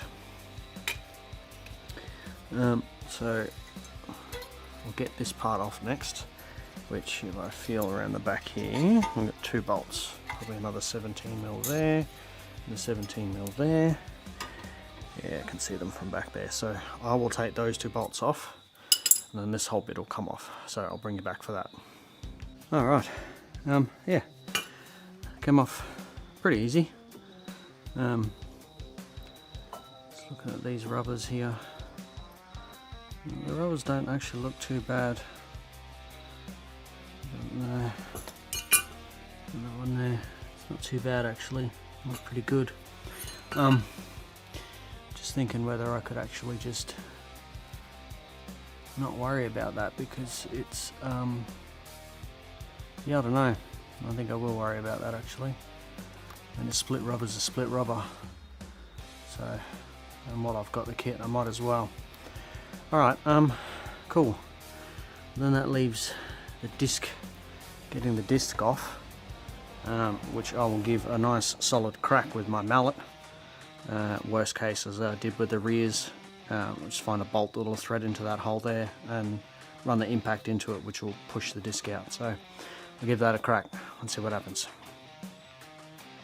Okay, so yeah, gave a good smack, didn't want to come off, grabbed that bolt, put it through one of the holes there, sent the disc straight off. It's a bit festy in there. Definitely need to give that a good clean out. Get a bit of a sanding disc onto this here, looks a little bit crusty. the dust paint a bit of a clean up. Yeah, so it's not actually looking too bad. I also reckon these studs have been done at some point too, because they're a little bit too like shiny and new to be 24, 25 years old. So yeah, I've got to figure out how I'm going to get this off, get it all cleaned up. Alright, so thankfully on one of my various trips to Supercheap I managed to pick up these line locker thingamy bobs. We can't remember the name of them. Anyway, so I've chucked that on that line, and I've undone the banjo bolt, which, if you know, has a hole through the middle, and it also has a hole up on the stem on the side here. So with that on there, there's no excess fluid coming out of the line. Cracked that one, tipped them upside down, and still got a bit of brake fluid coming out there. So that is now completely fully disconnected from the brake system. What I'll now do is obviously disconnect that cable tie once it's sort of had a bit more time to drip out, because it is still dripping. Once that's done, I can then work on getting the piston out of the caliper. Seen a bunch of different ways to do that, so hopefully it goes pretty smoothly. We'll see how that goes. There are heaps and heaps of videos on YouTube that I've seen. That's how I'm getting my information about how to do this sort of stuff. So I'm not going to bore you with like every single detail. Just might be slightly different way to do it with the GDIs. You know, single piston calipers, etc. Yeah, so I'll take this off, take it up onto the table, and see if I can get this piston out pretty easily. So I'll bring you back. Okay, so that's the piston out. I just managed to sort of put a screwdriver in where the brake line was attached to, and just gently tap it out. Actually, doesn't look, doesn't look too bad. Nice and dry on the inside. Now that I've got this rubber off too, where is it? That split. Where did it go? There. Yeah, it's all the way through. So, not that I really think it probably, would have caused many issues, being that where it was, and it's like dry lubrication on the inside there. But you know what? At the end of the day, I've got the seal kit, so I might as well use it. Bit of gunk on the inside of this caliper. You can see it in there. There's a fair bit of gunk in there, so I will give that a good clean, some brake clean and some degreaser and whatnot. Give it a light scuff up and paint it. Mask that up, obviously. Paint it, and then I can start putting stuff back together again.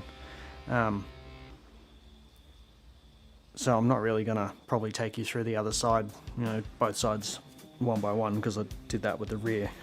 These are a bit easier. This just works both sides. What I might do at the end is pop back and just sort of, once I've done the other side bit, let you know how it went and if it was in any good or better or worse condition than this side. So yeah, I'll give this a clean up, give it a couple of coats of paint hanging off the clothesline. It's pretty decent weather at the moment, so it should dry pretty good. And then that's brakes done. So yeah, we'll come back once that's all sorted. Alright, there we have it. After about 3 or 4 coats of caliper paint, put the rebuild kit through, that fresh new rubber, re-grease the slide pins, etc. She's all back on there with a nice new slotted disc. So that's this side done. Not going to bore you with doing the other side because it's the same stuff. But yeah, another couple of days I'll get that done. And then the front brakes are done. I can finally put this thing back on the ground. Go get a wheel alignment, and then start travelling around and getting quotes for paint. Obviously, we've got some runs and stuff here and there, but you know what? I'm not overly fussed about that. The wheel's gonna be on top of it, so obviously I'm gonna have to bleed the brakes once I'm finished doing this and top up the brake fluid and whatnot. But that's the front brakes done now. So now, after my videos, you'll know how to do the front brakes and the rear brakes on your GDI. Welcome to the channel, guys. Today we are going to do suspension stuff. Got some brake cleaner, caliper paint, brake fluid, disc separators, got line stoppers, line clamps, some brake lubricant, our arms obviously. We've got discs, stock pads, we've got our arms here, we've got our bushes, got a chock, tools you'll need, basic stuff, rattle gun, some spanners, impact sockets, wheel chock. I find this really good, especially when you're working on the rear, because obviously your handbrakes on the rear and the fronts are only your brakes, so put them under your fronts. When you're working on the rear, works really well. Obviously jack and jack stands. I just use that because it's more comfortable and easy to sit on than just the floor. Alright, so first thing we're going to do, I'm going to jack the car up, put the chock under the front, I'm going to take that wheel off and the other wheel off, take the wheels off, and then we'll come back. Alright, car's up on jack stands. I've also left the jack under there, just for an extra bit of safety, because you never know. Got that chock underneath the front passenger wheel over there. Let's get these wheels off. Alright, now we've got the wheels off, get a better view in here. As you can see, these discs are old and ratty. Not sure how much meat the pad's got on it, but we'll fix that anyway. I'm going to clean these up and paint them as well, make them nice and shiny and yellow, something different. So you can see we've got the top arm here. We've got the sway bar link and that. Sway bar, here we go, there. We've got the links up in here, there. Just got brand new ones of those to go in. And this replacement arm. So next thing I'm going to do is go through and spray some WD-40 on any of the bolts that I think we're going to need to undo, in case they've got a bit of rust in them and they're a bit seized. We'll do that and then we'll start taking it apart. Alright, that's pretty much all the hardware out. Just left that last arm on there. Still yet to do the brakes section of things first, but I think I'll swap all the suspension out before I do the brake type thing. So here we are, in comparison. That's old stock part. Bushes are, as you can see there, they don't look too bad. But, you know, it's a little... There you go, and I mean they do look brand, not brand new, but original. So this is the replacement one. As you can see, no, not adjustable, which I wasn't, it's not something I was really going for anyway, but the same length, etc. And we got the new and old arm side by side. Yeah, it looks the same. Nothing fancy, nothing different. The rubber looks a little worn, like a little cracked here and there, but overall it doesn't look too bad. But for the amount of money, it's just a bit of time. And then we've got the short arms here. Again, as you can see, these are actually a little bit more just old and the surface rust and whatnot, just from sitting in the yard for half a decade. New replacement ones. As you can see, they are the same length and whatnot, just it's a solid bar rather than a, what do you call that, like a pressed bar with some welds on the end. So I mean, if anything, it's probably going to be a little bit stronger. So now I'll just go ahead and put all the new stuff in, and then we'll come back. Alright, after a fair bit of swearing and grunting and groaning, got our top arm in, got our small arm in down here, got our bottom arm in here, all the bolts done up. So now I'm just going to unbolt the sway bar, because I'm going to change these rubbers here. So I'll do that from the other side, and from this side do them, put them back on. Then I'll do everything, all three arms on the other side. Once that's done, then I can do the brakes. Cool. All right. Back in hopefully not too long. All right, so I just got all the arms out of the other side. I've already replaced these two.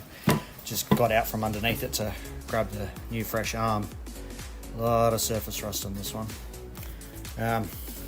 Bushes seem pretty good on both ends of this big arm, but as you can see, she's pretty crusty. Same with the longer arm, pretty crusty, but overall the bushes aren't, like, I can't physically move them with my hand and they don't look very cracked. This small one on the other hand though, that bit doesn't look too bad, neither does that one, but then you come up here and like I can physically move that, like you see in there, she's, oh, I got my finger, yeah, she's pretty crusty. So good thing I did it. I mean, even if it's just to sort out any issues that this would have caused, you know, it's all sorted now. So now I'm going to swear some more and grunt some more and get even way more dirty. Should have worn my gloves. To put the new other big arm in, wherever I've left it. Oh, there it is. So yeah, direct comparison. Oh, these two. You can see how crusty that is. It's nice and shiny. I mean, yeah, I could have just pulled it out, gave it a clean and, you know, painted it and whatnot, but I mean, look at that. That's, yeah, she's pretty crusty. The bigger arm under there is about the same as this. She's pretty crusty, but for now, I'll just give that a quick spray of paint, make it look a bit nicer. So I'm going to go put this in, and then do up all the bolts. Also, I'm currently in the middle of painting the sway bar because it looked a little crusty. I mean, it doesn't look that much better, but once I get the rest of these bolts back in over here, put that one in, and then I'll put the sway bar back in, and then I think that'll be it for the suspension.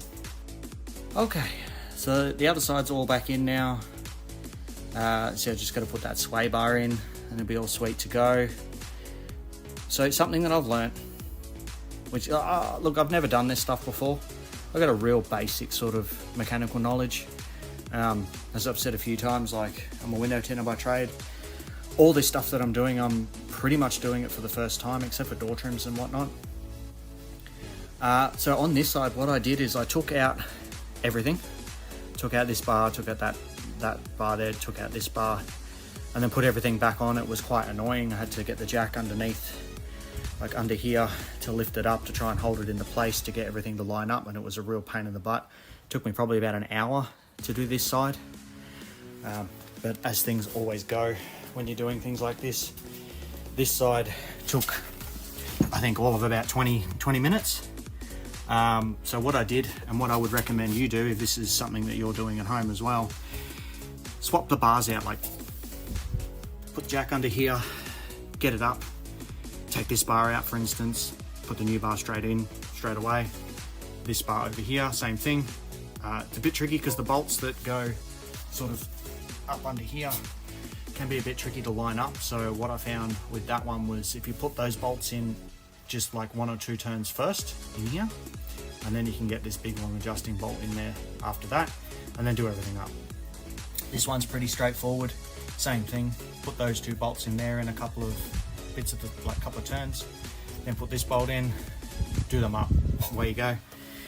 This longer bar is a bit trickier, but similar sort of thing. I think the hardest thing I found with this one on both sides was getting this bolt in here.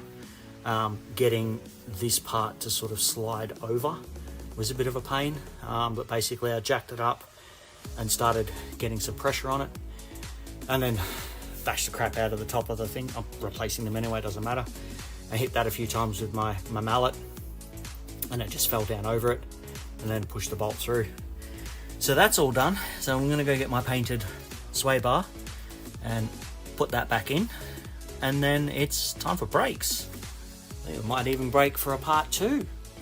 Ooh. All right, something to remember when doing this for yourself. So these are camber bolts.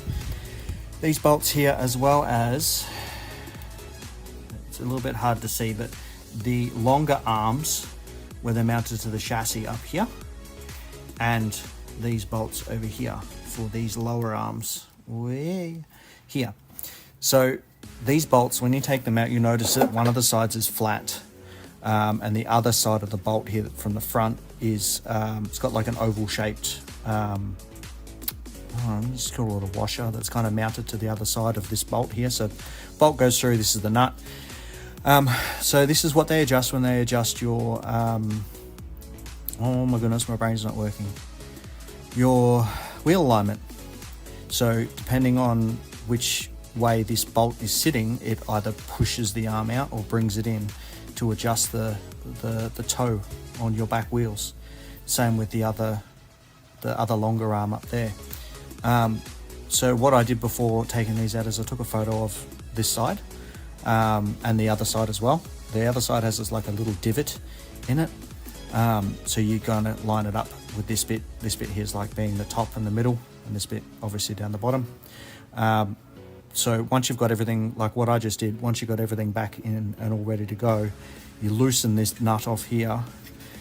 Being 17 mils, you get your 17 mil on the back holding the bolt in place, and then you get your other 17 mil on the front.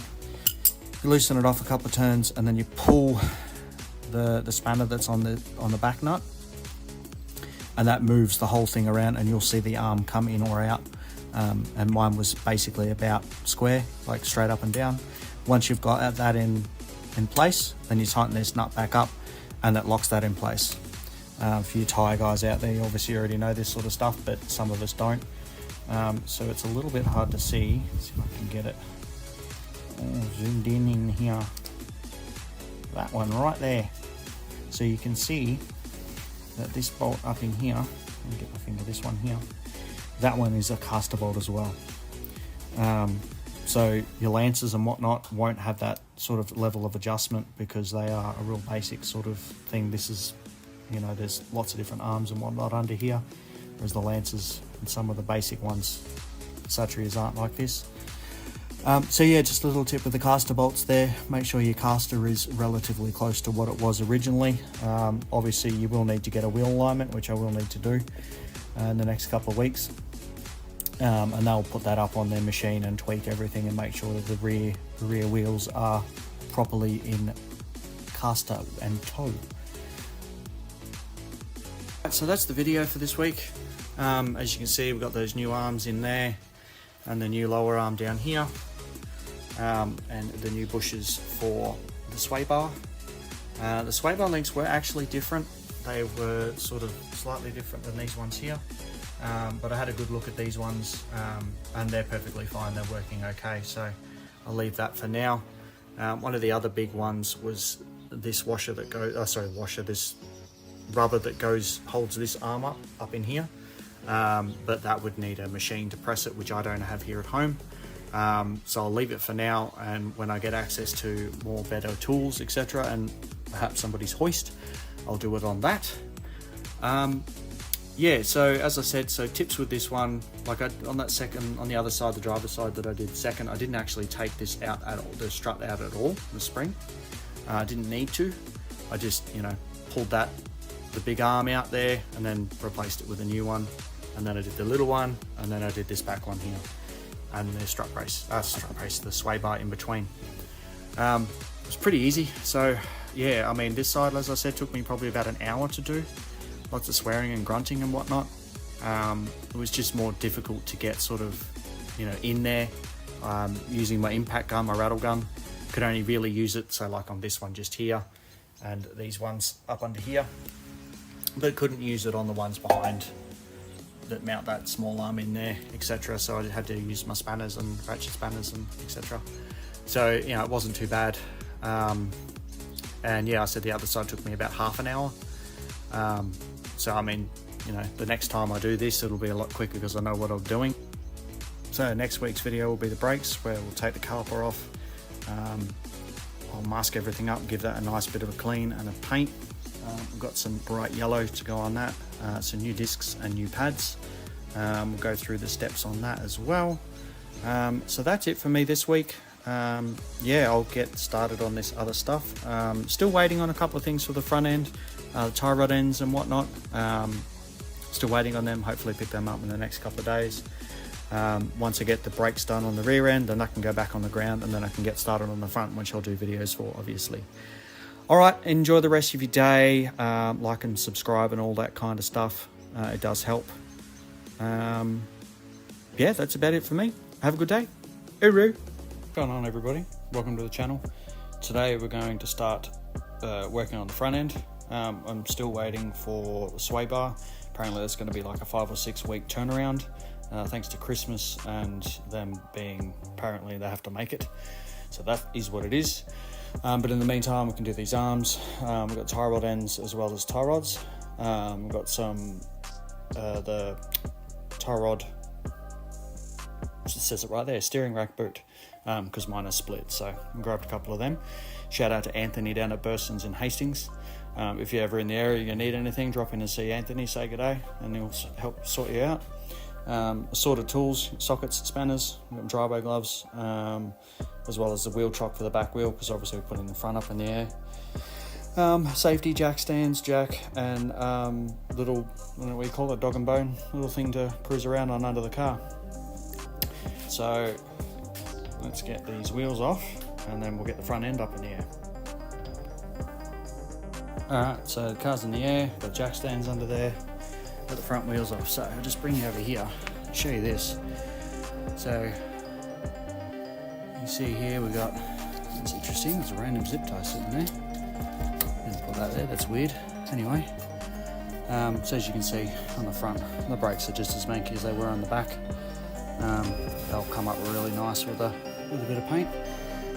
So we got the tie rod ends that we're replacing, and steering rack ends that we're replacing.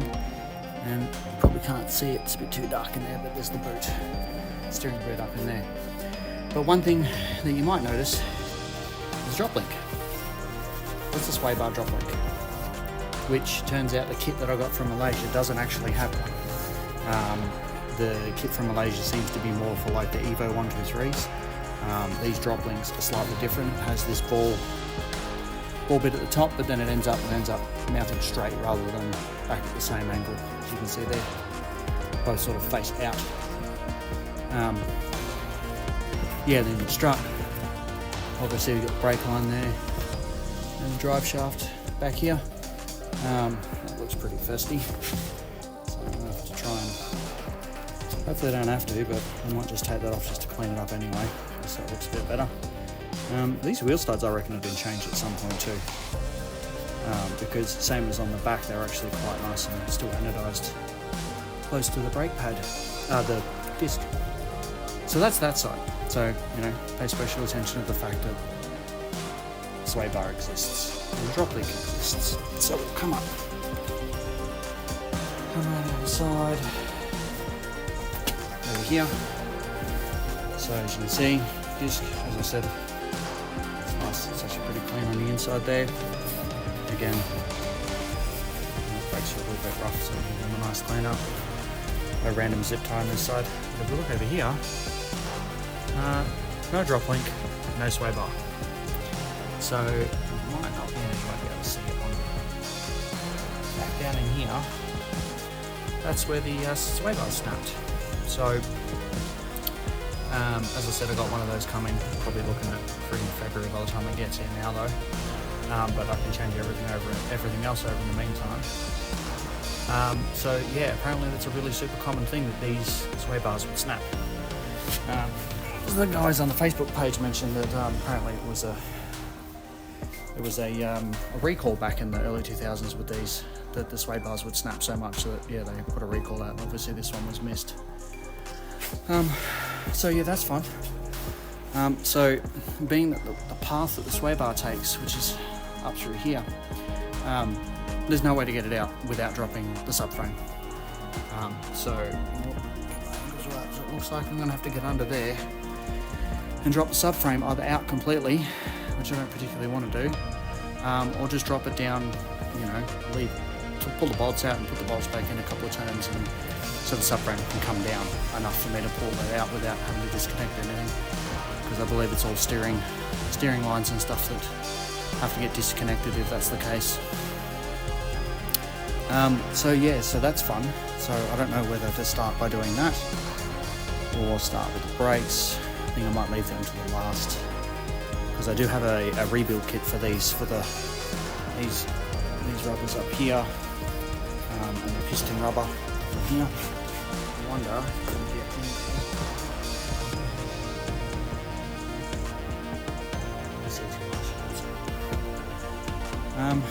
so yeah, I think I might start by doing drive shafts to get the arms out. I think I'll take the arms off first. I might even take that whole everything out actually. Struts, everything. Yeah, I'll sit down and suss out a plan and then come back. Alright, so after a little bit of playing around, I got the old steering tie rod off. Feels okay, but I mean, got a new one, so I'll chuck the new one in there. Pretty easy to take the pin out, put a 17mm castle nut on the top, and then just get your mallet, your hammer or whatever, and give it a couple of good smacks on the top, and she'll pop straight out. I've got my only sway bar drop link out now, 14mm here and 14mm nut on the back there. You're going to get obviously an open-ended in there, and a spanner on that side, otherwise it will just spin. And yeah, so that would sit, up in here. So I couldn't really find these anywhere in Australia. I could find them in the UK.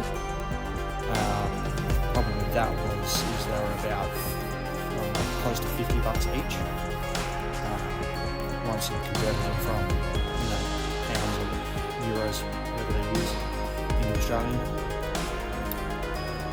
But I ended up finding a quote-unquote a universal set on eBay for $40 for a pair.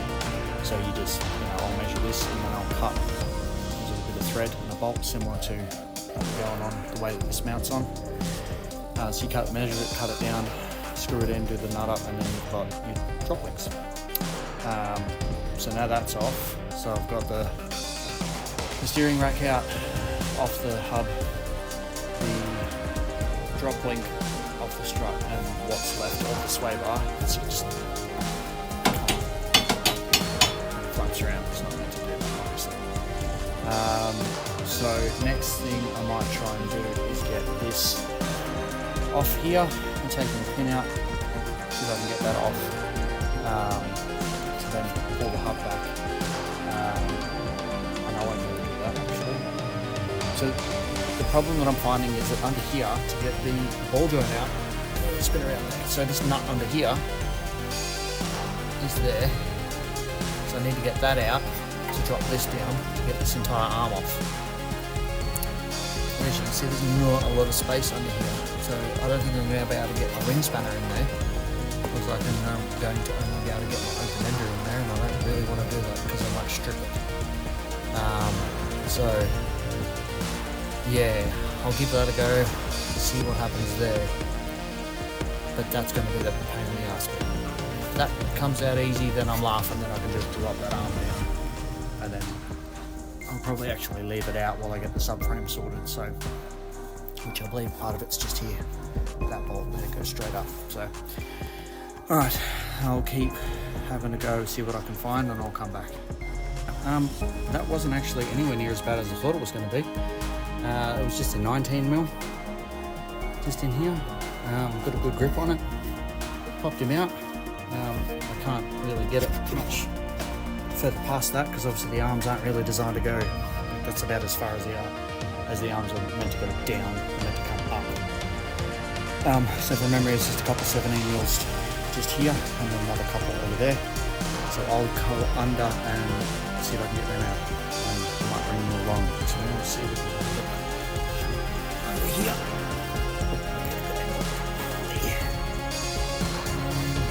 Use this one there.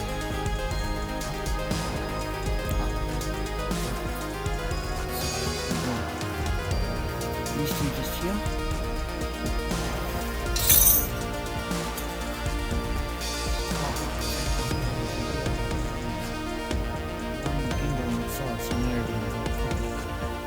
Yeah, so we've got these two bolts here which hold this bit on, and we've got two more up under here, and then this whole arm should drop down. I had it almost practically out on the other side when the car was facing the other direction. So I'll get those out. It's going to be a bit harder without my rattle gun. I left it at work. But yeah, I have to do it the old-fashioned way, so we'll see how we go there, and then I'll bring you back. Update. So I got the old arm out, and yeah, once I got all these nuts undone a bit more, this part just dropped straight down. It's quite tough to move, so I think it's actually still pretty good. But I mean, yeah, compared to the new one, I'm just going to take the dust cover off this one. Now, look at that. Looks good. Back on. Alright, so a couple of big differences. As I said, I've got a feeling that this satria GDI suspension kit isn't specifically designed for the GDI. It's mix and match of Mitsubishi parts. So I believe this is where the sway bar link attaches on some of the Lancers. Hence why the drop links that came with the kit had this part at the top that had a mount that sort of would mount to here, so it would be more like that. But obviously it doesn't matter, it's just a little bit extra metal there. Other than that, they are, as you can see, they are identical, same size. Only difference is this part here. There's a couple of extra holes in it, weight production I suppose. As opposed to these rubbers don't actually look that bad. It's probably not like a massive, like, I don't know what you call it, like something, a bush that would just clap out pretty easily. Although that's pretty dry and sloppy. Because that's like, the new one's nice and tough, so that may help. Maybe something fun. So that's one arm out. Come over here. So this is just sitting here freely now, not really attached to anything other than the drive shaft, which I don't reckon I'm going to need to take out.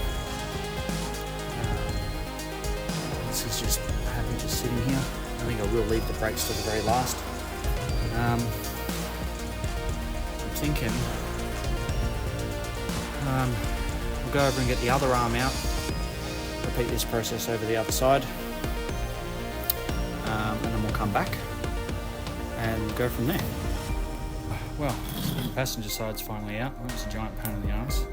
A lot of whacking with the hammer, as you can see here. Just wouldn't come out, and then just, in typical fashion, just let go. So similar to the other side, the bushes aren't actually in like bad condition. I have a feeling that all of this grease here is just from me, like, mucking around with it, trying to get it off, and it being all sort of flexy and whatnot. Same as the other side, these end rubbers here just came straight off. It doesn't look like it's cracked or anything like that. But it did come off pretty easily. The other side, that was passenger side. The driver's side one, so similar, just spinning around. Actually, look at that, looks different. It's interesting, bear with me. So, look at that. How interesting is that? So this one was on this side, and this is the one that was on this side. It's completely different. Look at that. And they are still, like, that's a big difference. Wow. And it doesn't look like it's moved or shifted or anything like that, but that's a massive difference. Yeah, wow. Everything else is the same except for that. And I mean, that one's got an end cap on it. And this one doesn't. Look at the size difference. You know what? I did discover that the driver's side of this car had been in a very small front end knock, hence why the passengers, it was on the passenger side, and this is the one from the passenger side. No, this is the one from the passenger side. This is the driver's side. So I wonder if they've replaced this arm when they did the repairs. And that is the side where the sway bar was broken too. Interesting. If anybody's seen anything like this before, let me know. I'm really curious to know what the go is with that. I might actually pull out the other arm. Because if I set this up the same way, this one is this one, and it's, as I said before, it's exactly the same. So this part, maybe? I'll grab the other one, have a look. So, yeah, no, the new arms are the same. No, they get back in here. Well, they line up nicely and everything. Move them off the way. That's a big difference. Big one. And this one went over it.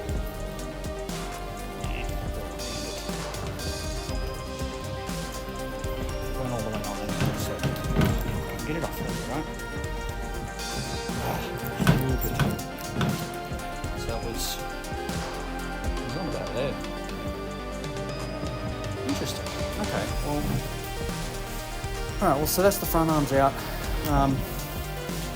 As you can see, driver's side here, we've just got this sort of,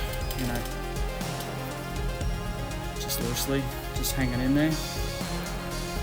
It is getting late in the afternoon. I might have to leave this as a part 2 and come back for part 3 when I start taking the subframe out, because I think I need to do a little bit more research before I get that started. I mean, there's things that I can see just by looking, but then I've also got to, you guys won't be able to see anything, but as much as I can see, whether I'm going to disconnect stuff up the top, because to also replace these steering arms, it might be a little bit tricky to do, because they're going to get right up in there, so I might have to drop the entire subframe down and out completely, which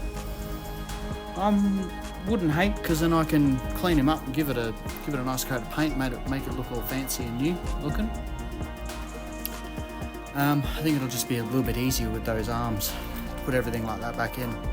So then I'll drop the subframe down, give it a clean up, give it a paint, and put these new boots on the steering racks, the new steering arms in, with a bit of ball joints, caster arms. Anyway, steering stuff. Yeah, so I think that'll be it for today. We'll get a part 3 done in the next few days. It is literally almost Christmas at this point. It's the Sunday beforehand. Unfortunately, I've got to work through it other than public holidays, so yeah, I might get a little bit more done over Christmas. Hopefully just after Christmas I'll have all my engine mounts in. I've ordered all 4, because when I was doing the timing stuff, I noticed that this engine mount here, you can't see it there, but she's got a nice big crack in that one, so got that one ordered, and I've got this one down here ordered. There's another one of this down the back of the engine as well, got that one ordered, and there's one just down under there as well, so I've got all 4 engine mounts on their way. Those universal drop links, yeah, so I've still got a bit of work to go. I was supposed to start looking at getting this thing painted in the beginning of next year, but this obviously takes precedence because I can't paint a car that doesn't move. Alright, yeah, I'll leave you with it. Enjoy your Christmas, if that's what you celebrate. If not, enjoy the time off. And we'll come back hopefully in the next few days with some more updates, hopefully with that subframe out and some of these arms in and whatnot. So alright, well that's it for me for today. Yeah, enjoy the rest of your day wherever you're watching from, and this awesome beast will be on the road soon when you know it. Right, Uru. Hey, what's going on? Welcome to the channel. And to the underside of the GDI. I'm currently looking at the steering rack because we are trying to take out the subframe frame. I don't know how that's going to go. I'm just under here looking at all of the things that let's do. I didn't stupidly realise that obviously I'm going to have to take the exhaust off. So I'm looking, just kind of disconnect it there. Put a jack underneath there. Take this front part off up and through here. Leave the headers on. Yeah, looking underneath the disconnect over here. Specifically, can move. Where are we? Alright, so we got some lines. Oh, there's so little room. Lines up under there. Hard to see. Just over there.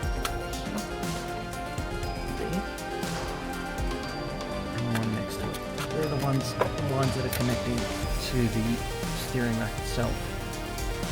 And then by rights it should just be the mounting bolts. There's also another bolt on the inside driver's footwell. I need to disconnect. So yeah, I was just under here, so look at the state of these bolts. If you can use on the camera, I'm using the Osmo 3. Still learning how to use it. Take these exhaust bolts off. Now looking at it. There you go. So I have to spray some penetrant on them and then yeah, pop that exhaust up and see if I can start taking things apart. Alright, so here we are in the driver's footwell and see there's that bolt there.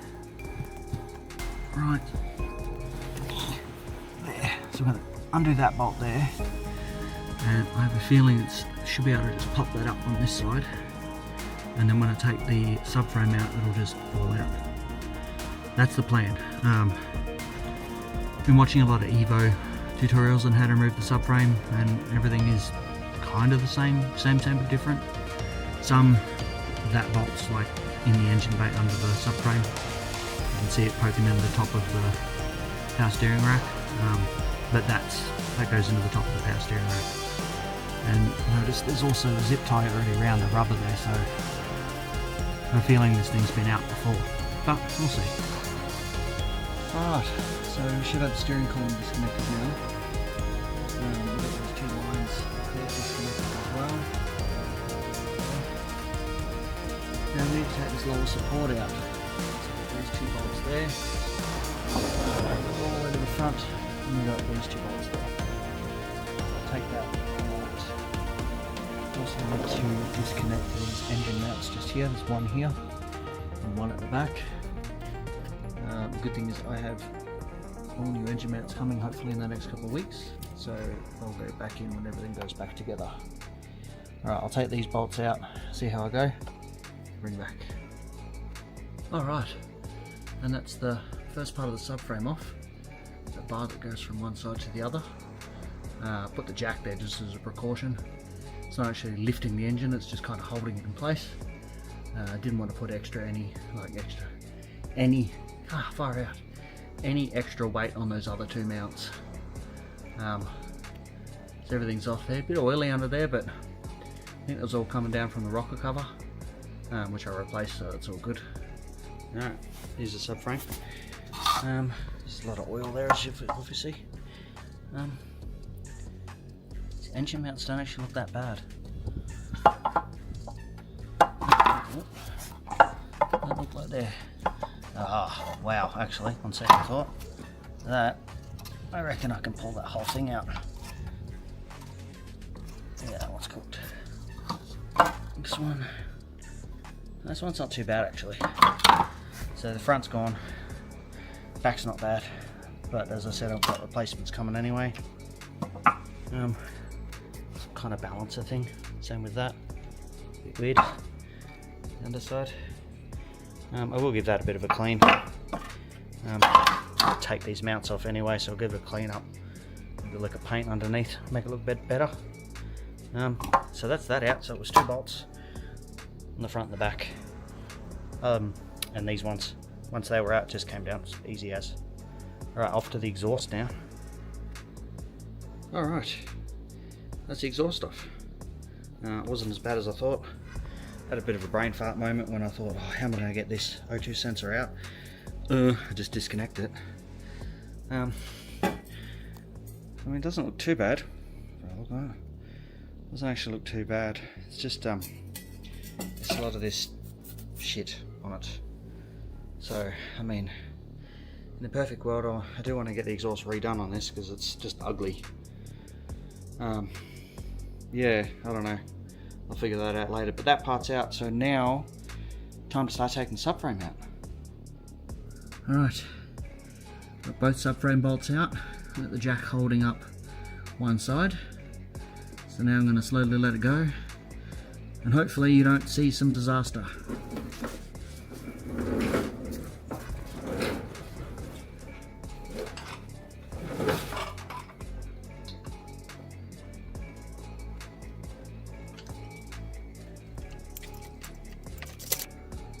I didn't film it because it kind of just came out, but it's out.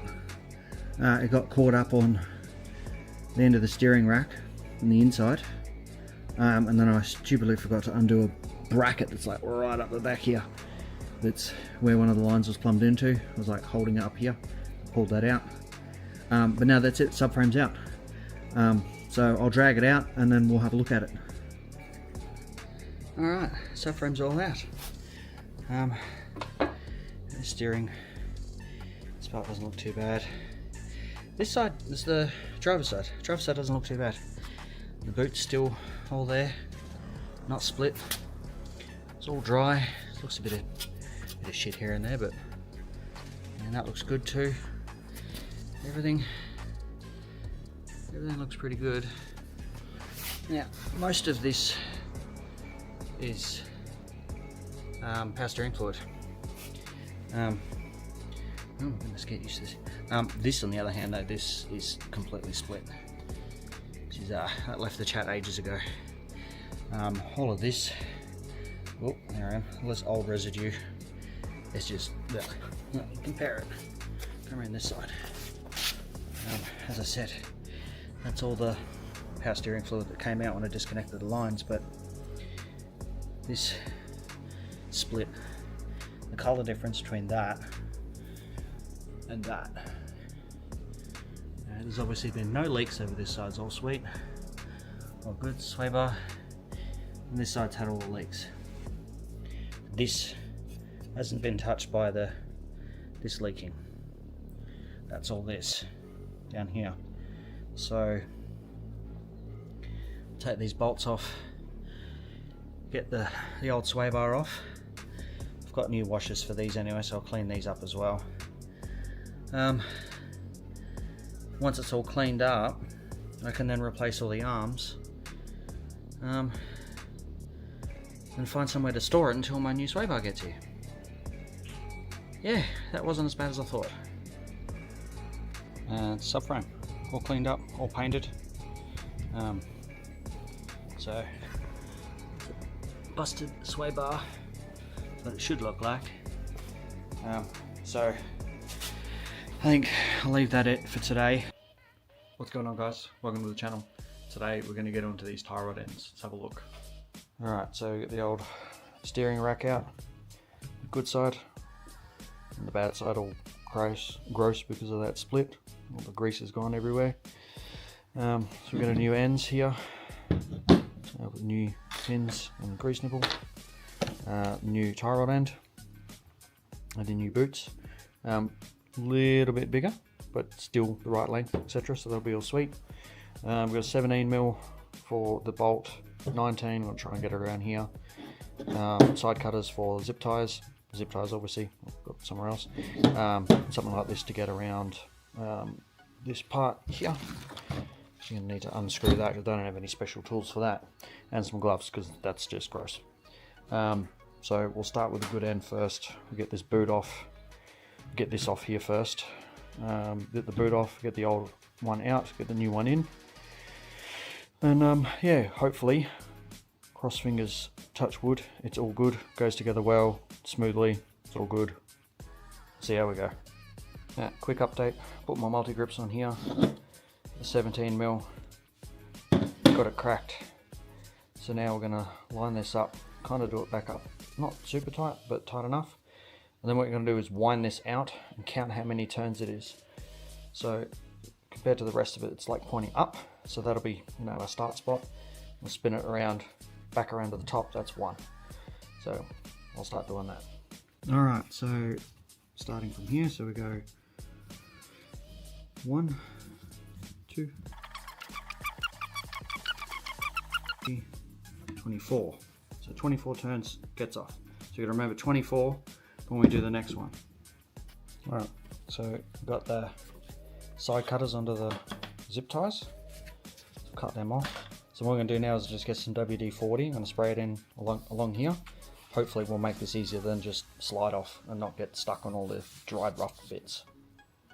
Alright, so I tried to squeeze it off and it just ripped. That's what she said! It's obviously pretty brittle at this point. So, I mean, there's no point in doing anything else with it. It's just sitting there. So that's quite loose. You see it's almost falls down on its own. Not completely, but it is very easy to move. Whereas the new one, just line it up. Looks a little bit shorter. We'll line it up. But not by much. It'll still have a good amount of engagement at the end there. Let's have a look and see if there's a pin on the inside of the thread too. Alright, on to the next bit and see if I can get this part off. Alright, so a bit of effort, but once it started going, it's all good. This old one out. I can still move that by hand. Whereas the new one I can't move by hand. Let's have a look.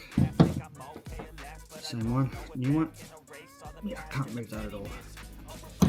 Quick look, and oh, that's a fail. That thread is completely different. Like, that doesn't fit. Awesome. What's going on? Welcome back to the channel. Update. So we've got all of our suspension stuff now, all the steering stuff I should say, all the boots, the right correct size, tie rod ends and the tie rods, all the right size. So we're going to start again and swap everything over. So remember this, we discovered that everything was the wrong size. To take this off was 24 turns. So what I'm just going to do is I'm just going to pull this whole end off and then put the new one on. And then do a little bit of a sort of time lapse thing with that, I think. See how we go.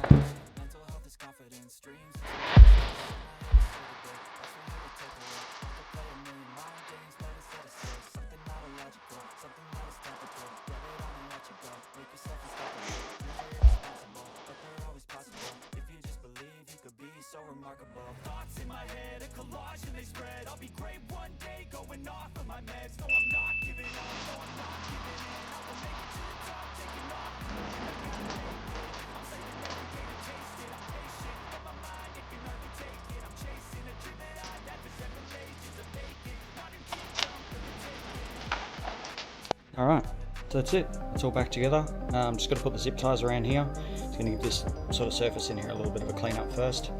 Went on really well. Nice and easy, nice and snug. Feels decent too. I've obviously compared that to this stuff that's just cracking and disintegrating. Just from age, but that's alright. So these are a smidgy bit shorter than the original ones. But I don't know if you saw in the last clip there, I sort of, you know, made sure that it counted the screws and still and lined this all up, make sure it was still like sitting at the same spot. So that's all on there, that's all set to go. So I put the zip ties on and then I can start on this side.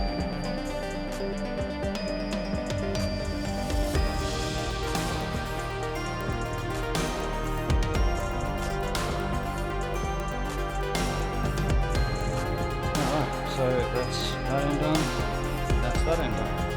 So now we have brand new outer tie rods, inner tie rods and boots. So no more bloody grease or oil or whatever getting everywhere all under the subframe, which is down there on the floor. Then give it a quick wipe up and then I might actually reattach it to the subframe.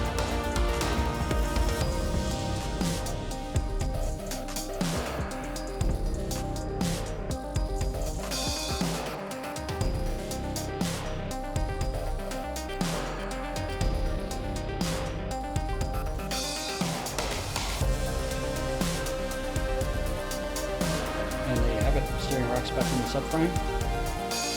Bits and pieces. Trying to get a satin black. Giving this a little bit of a wipe down. It's didn't really come up very well. And then spent hours and hours and hours on polishing something that could never be seen again. But yeah, it's progress so far. Almost forgot. Quick shout out to Anthony down at Thurston's and Hastings. Absolute legend. Sending the measurements of the original steering rack stuff that was the wrong size. He managed to look it up and get stuff into our size. Go down and check him out if you're down in that way. Got some parts to look after you. Alright, so here is the lower subframe almost completely all back together. We've got one of these new bushes here. The old one wasn't too bad. Not cracked or bad or anything, but you know what? I'm replacing it once more. Replacing the other one, so I might as well replace this one as well. So that one's a brand new mount. These are just like a balancer, it's like a rubber thing. Same with this one, just a bit of a rubber thing. I'm still waiting on the front mount, which was the actual one that was busted. So on the last video, it like full came through the side of the, it was almost coming straight out. Gave it a good sand back, gave it another paint as well. There's the underside there. Just a cat hair. So yeah, that one's all good, almost all good, ready to go. What's going on? I didn't think I was actually going to be able to make this today, but I just got home to a nice little surprise. The front sway bars arrived. Wasn't even expecting it until like next week, possibly the week after. It's an ultra racing bar, come from Taz Autosports. Came pretty quick. I only left Sydney yesterday? Day before yesterday. So it's Friday to Wednesday. Comes with rubbers. I already have some anyway, so it doesn't really matter. But it comes with maintenance first too. Put inside the rubbers once you put it on. So I'll continue unwrapping it and get it ready. Just finished unwrapping the sway bar. It's ultra racing. Nice quality. One announcement at the end, but that's alright. Very happy with it. It's amazing.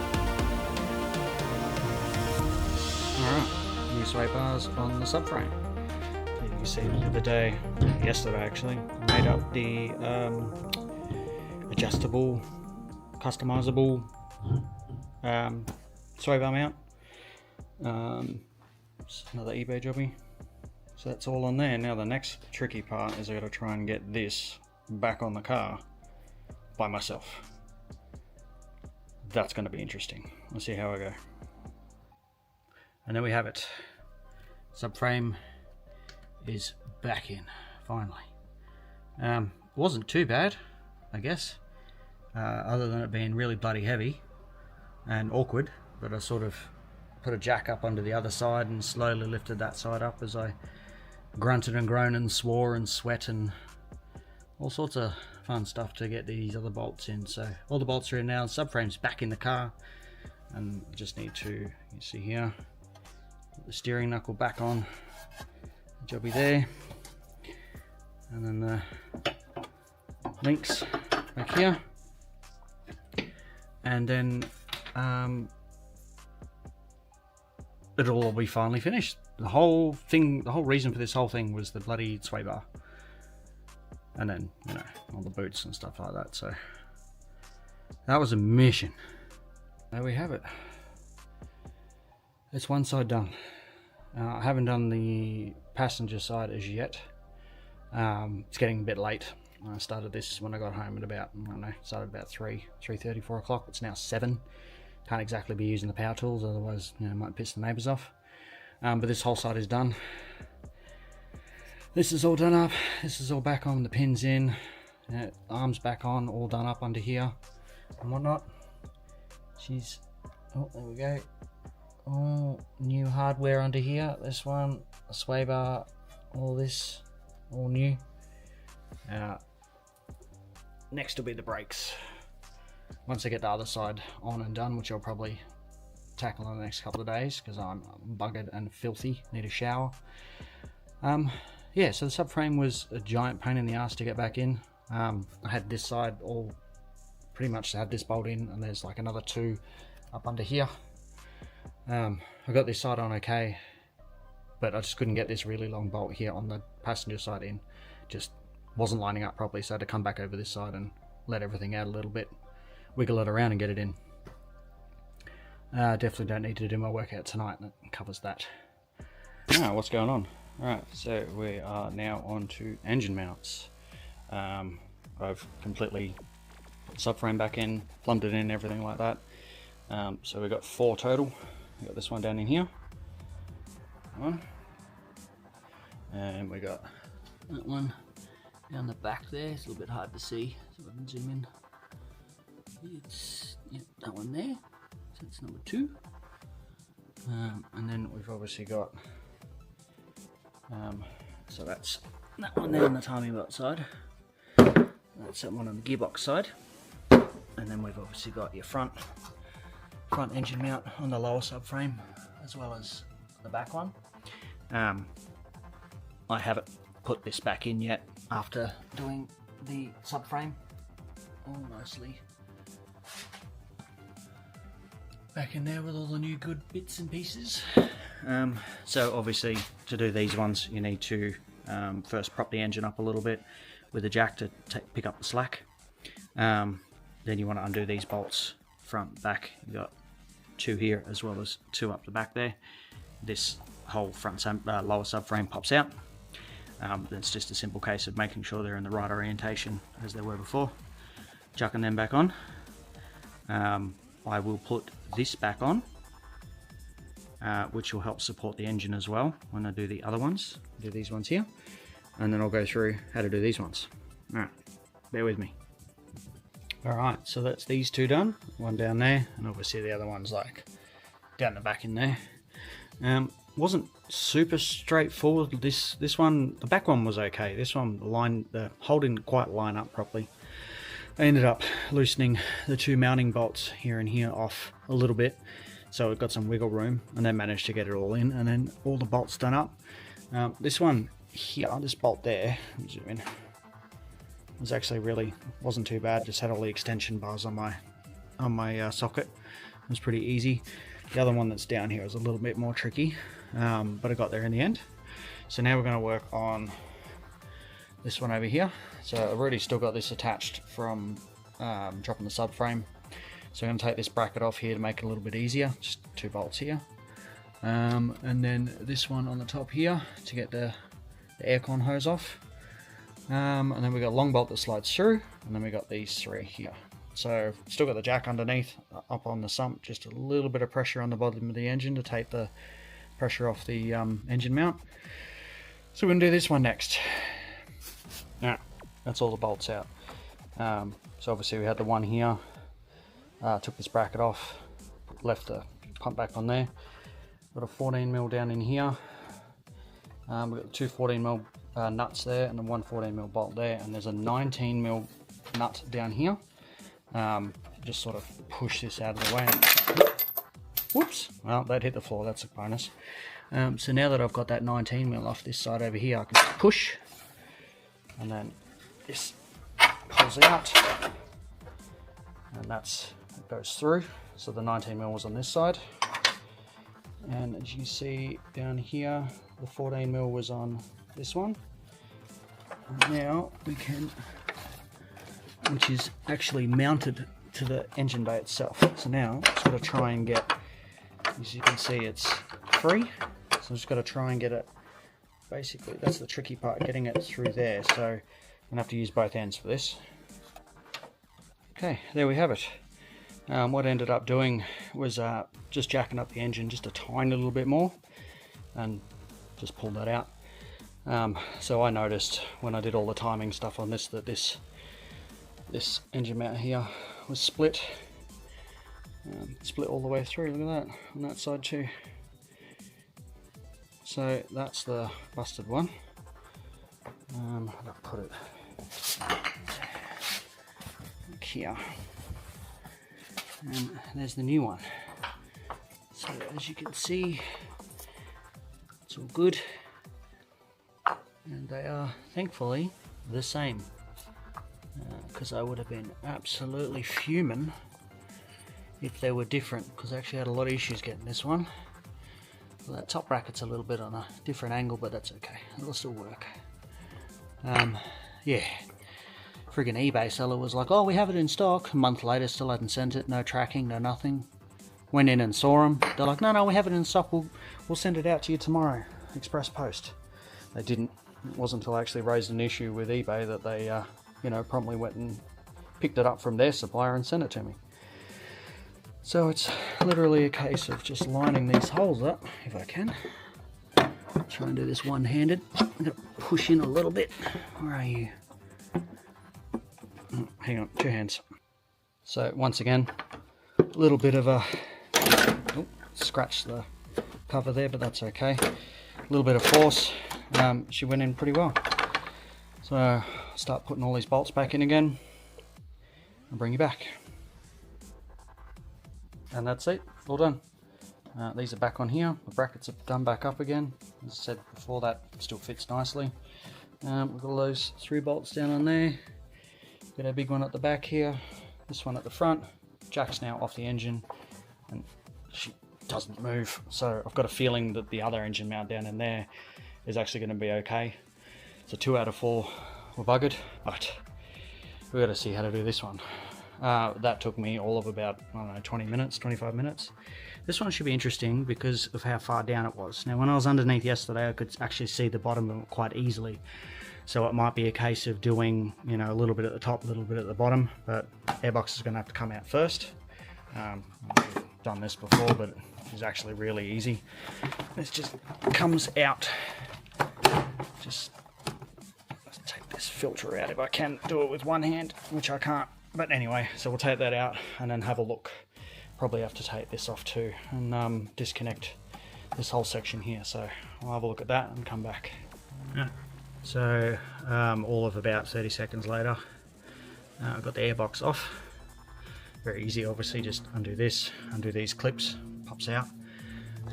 So if you look at these bolts here, I think I'm going to find them inside the wheel well. So we've got 4 of them. And then we got some bolt there. We've got a nut down here on the other side. So yeah, another straightforward one. Let's pop underneath and see what we can see with these. So I'll come up under here. I have a feeling that it's going to be these 4 here. What's that? Yeah, I reckon that's going to be them there. I will have a suss and then get back to you. So, couldn't get this thing to budge. Didn't have much room in there, and I could only really fit my my socket in there, so it was, you know, only up to about here. So just couldn't get the leverage on it to get it out. So ended up taking out these 3 bolts here on this part of this mount.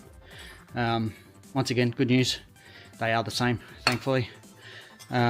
So I'm going to ugga-dug that off. Might give this a quick lick of paint just to make it look a bit nicer, and then I'll chuck it back on this one. I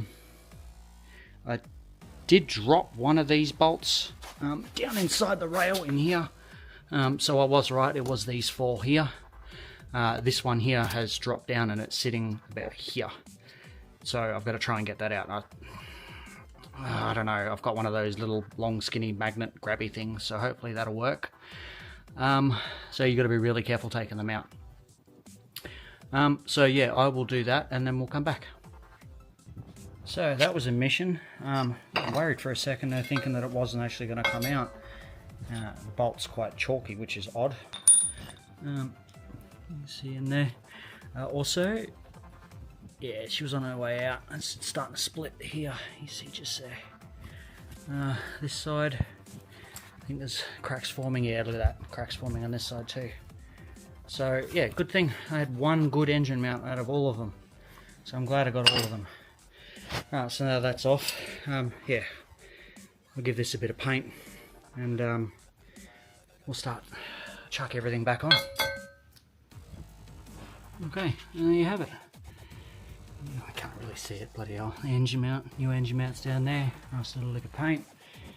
Put the air filter back on, so everything's back together. And then you can see I am missing one of these plugs there, but Should be right. Worst case, I'll seal it off another car of some description.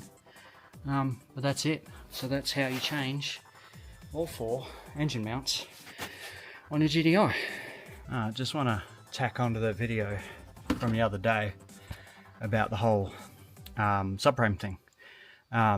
So obviously, you know, you need to take that bolt out, take the steering shaft out of that to get the subframe out, because obviously the steering rack's attached to the subframe. So now that I've done it a couple of times, the easiest way to get the steering rack back in there, you've got to remove this whole panel. It's pretty easy. You've got like screws here, here, up here, and there's another one like up over here and down here. Then the screws to take the bottom of the steering, like the lock, this bit of plastic off. There's like 3 screws in here. So you got, see if I can zoom in a little bit actually. So you got this bracket here. So you undo both of these screws here and up there, 12 mils. Yeah, 12 mils. Take those 2 out, and then up in here, either side, just don't take them all the way out, just loosen it off, and obviously also undo your steering lock. That will allow you to move the whole entire steering wheel and column backwards a little bit, enough to then put the thread back over the little, I don't know what you call it, little doodad that, the spline, there you go, that then goes straight to the steering rack. Yeah, I figured that's just the easiest way to do it, so I thought I'd add that to the whole, you know, steering rack subframe type jobby. Yeah, hopefully that'll help you. What's going on? Welcome to the channel. So today we're going to tackle the short shift kit that I got in the group of that giant box of stuff. I've never done one before. I don't know what I'm doing, so you're going to join me. You're going to come along with me and suss it out.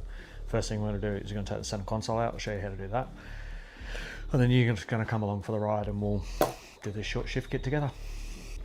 All right, we're back in the car. We're in the car. So what you're going to need to take the center console out is just a simple Phillips head screwdriver and a really small flat blade.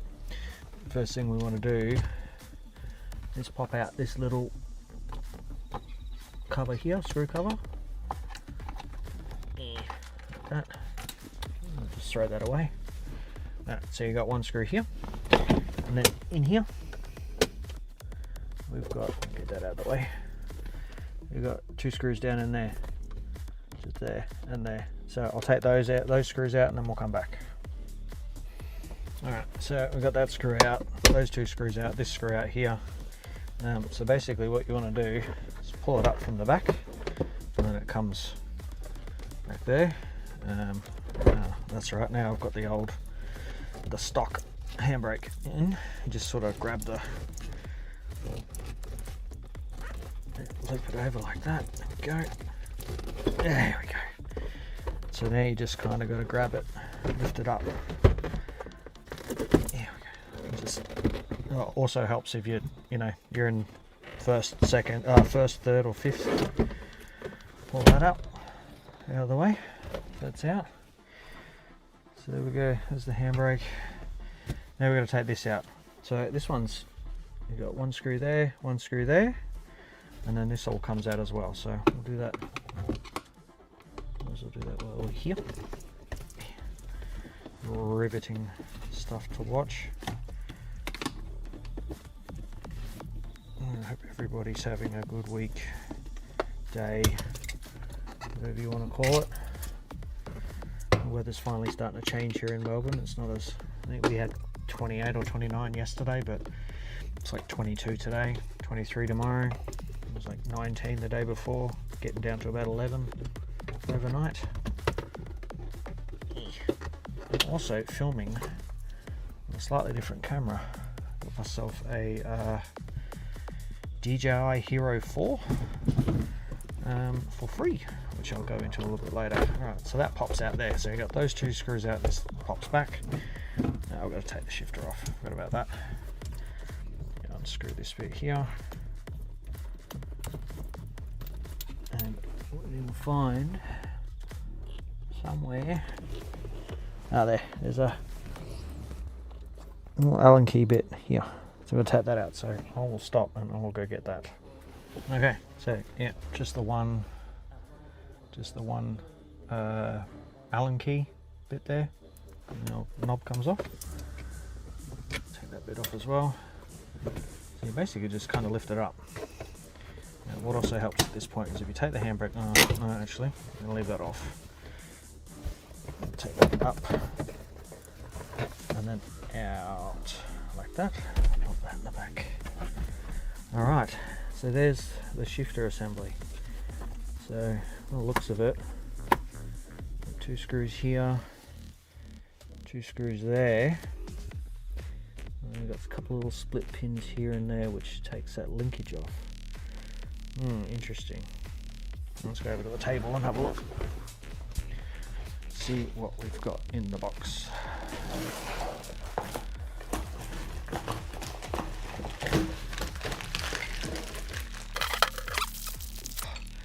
Alright, got it.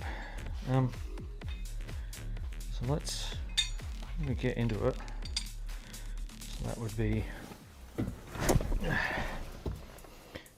there, which shifter will go onto. So now I've got to figure out how this works. So bear with me.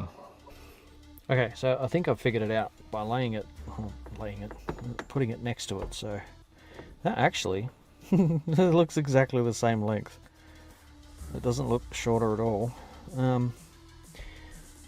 So that bit obviously mounts onto there, and this part here with the spring on either side going through will go through that hole there, and then this bit down there would mount onto this bit under here. So okay, let's take these split pins out, disconnect these two, and then we'll undo the bolts and we'll take it back over onto the table and then go from there. Okay, so I got the little split pins out of these, which oh shit, did not bang that. We've got the 4 bolts out. Just gonna get these out. So what I've done, you see here, there's like little tabs. You kind of go lift up. The other side was a bit easier because I could lean it against itself. Yeah, that's a good idea. Let's come back. Oh, yeah, this is how you do it. And now I can't do it. Hang on. Let me just do this. Oh wow, that was that's how it was tricky. So they just go out backwards like that. So this whole thing now should just come out like that. All right, let's take this over to the table. Oh. Okay, so that's that, just like that. Alright, so let me set up and we'll have a closer look. So I'm going to take this part off next. So weirdly enough, this bolt back here is a 12, this one's a 13. Also, before I forget, take a quick photo of what everything looks like. I always try and remember to do this, and sometimes I forget. Just take some photos and see what it looks like, so you can always come back to it later. Oh yeah, and there's where are we? Yeah. Alright, let's give this a go. Give this a crack.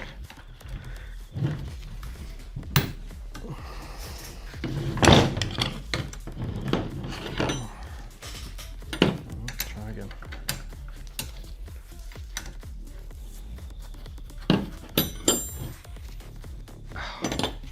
Oops.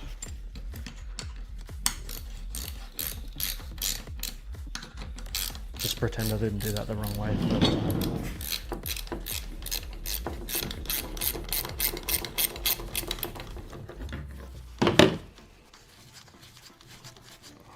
So, being there's a couple of springs in here, this might be a bit of a fail in a minute. I'll just have to wait and see.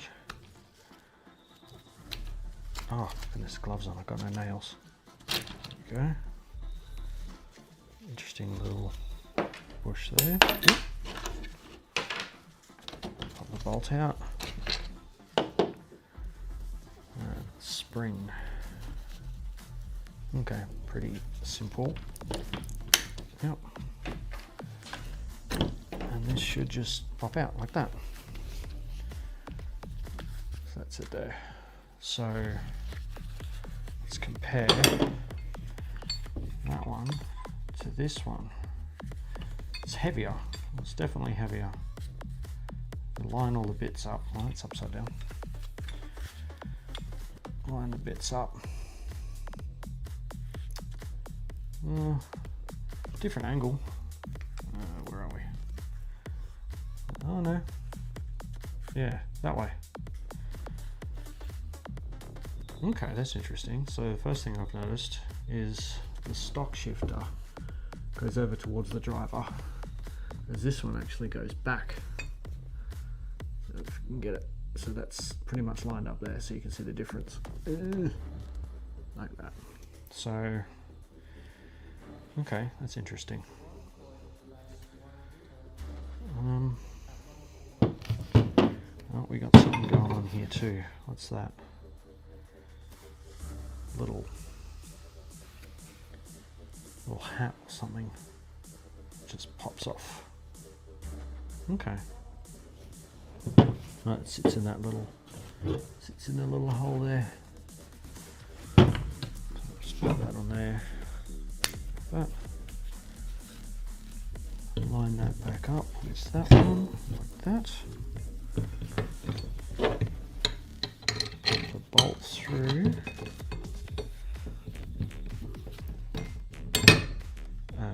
Now try and remember how this all goes back together.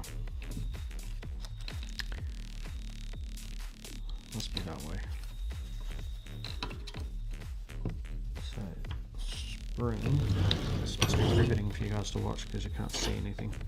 I'm going to try and open this spring up, which would go through on either side of this little bit here, I'd imagine.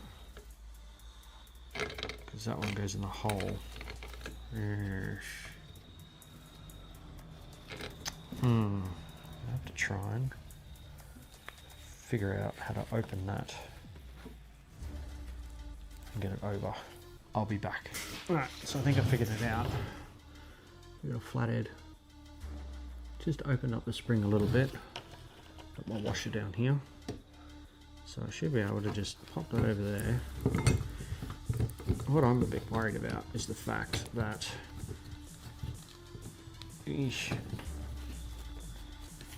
this like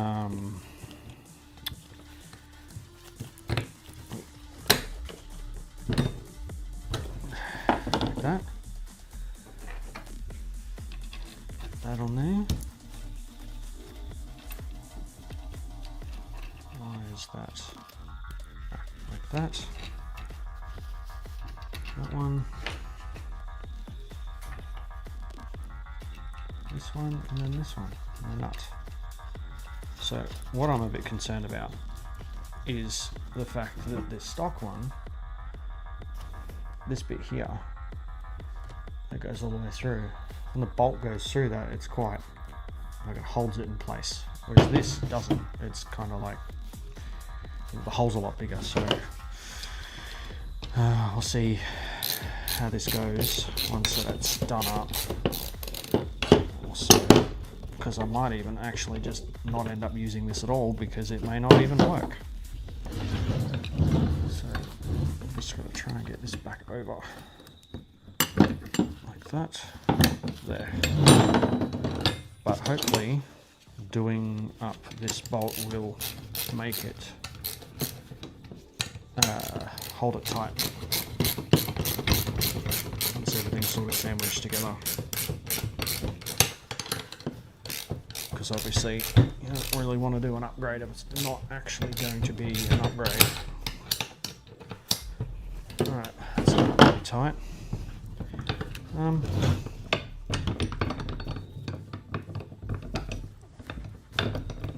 I mean,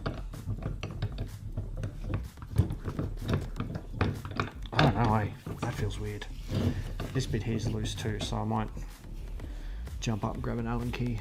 It's actually pretty tight there. I don't know. I'm gonna pop this back in the car, do these bolts up, put these back in just so it's snug, and then give it a try. We'll see what happens. Alright, so I've done my bolts back up again. I haven't put the split pins back in yet because I don't really want to do that until I'm like happy with it, but I mean, it's not okay. That's bad. I don't like that at all. Like, that is really like moving down in here. That's disappointing. I'm going to pull it back out again, do a little bit of research and see if I'm missing something. Like, there could be parts missing. I'm going to assume that there's actually parts missing, because it surely shouldn't be that flimsy. Like, that's terrible. There's got to be something missing here. Even in the top here, it's like really flimsy. So I'll be back. Okay, so I've had a bit of a play around, and so this is the stock bolt with the stock shifter. So as you can see, that fits like nice and snug. We come over here, and that's like a massive difference. I even thought about getting this section out, which you can't because it's friggin' welded in. And even if I could get it out, this is too small for that hole. Because this measures at, this is too big, sorry. It's like 20 mil. This one is like 15 and a half, 14 and a half. I don't know, 15 and a half in there. So unless I can find something that's some kind of sleeve or some kind of shim that goes in here that this bolt can pass through, because also back here on the stock side, the bolt hole is perfect for this bolt. So this might be useless. Right, quick update on the shifter. I've managed to find, focus. I've managed to find 2 bearings that are 16mm outer diameter and an 8mm inner diameter. So, and I managed to get my step drill, because this is like 15.5, 15.8, depending on how you measure it. So I got my drill bit, my step drill bit here, drilled it out to 16mm, put the bearings in the freezer for about half hour, and then while the aluminium was still a little bit warm, basically just hammered them in.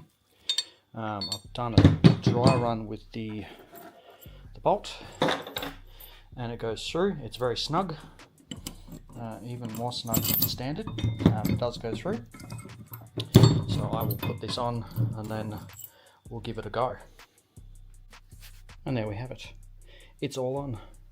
I took this screw out here because it was quite loose, this part as well.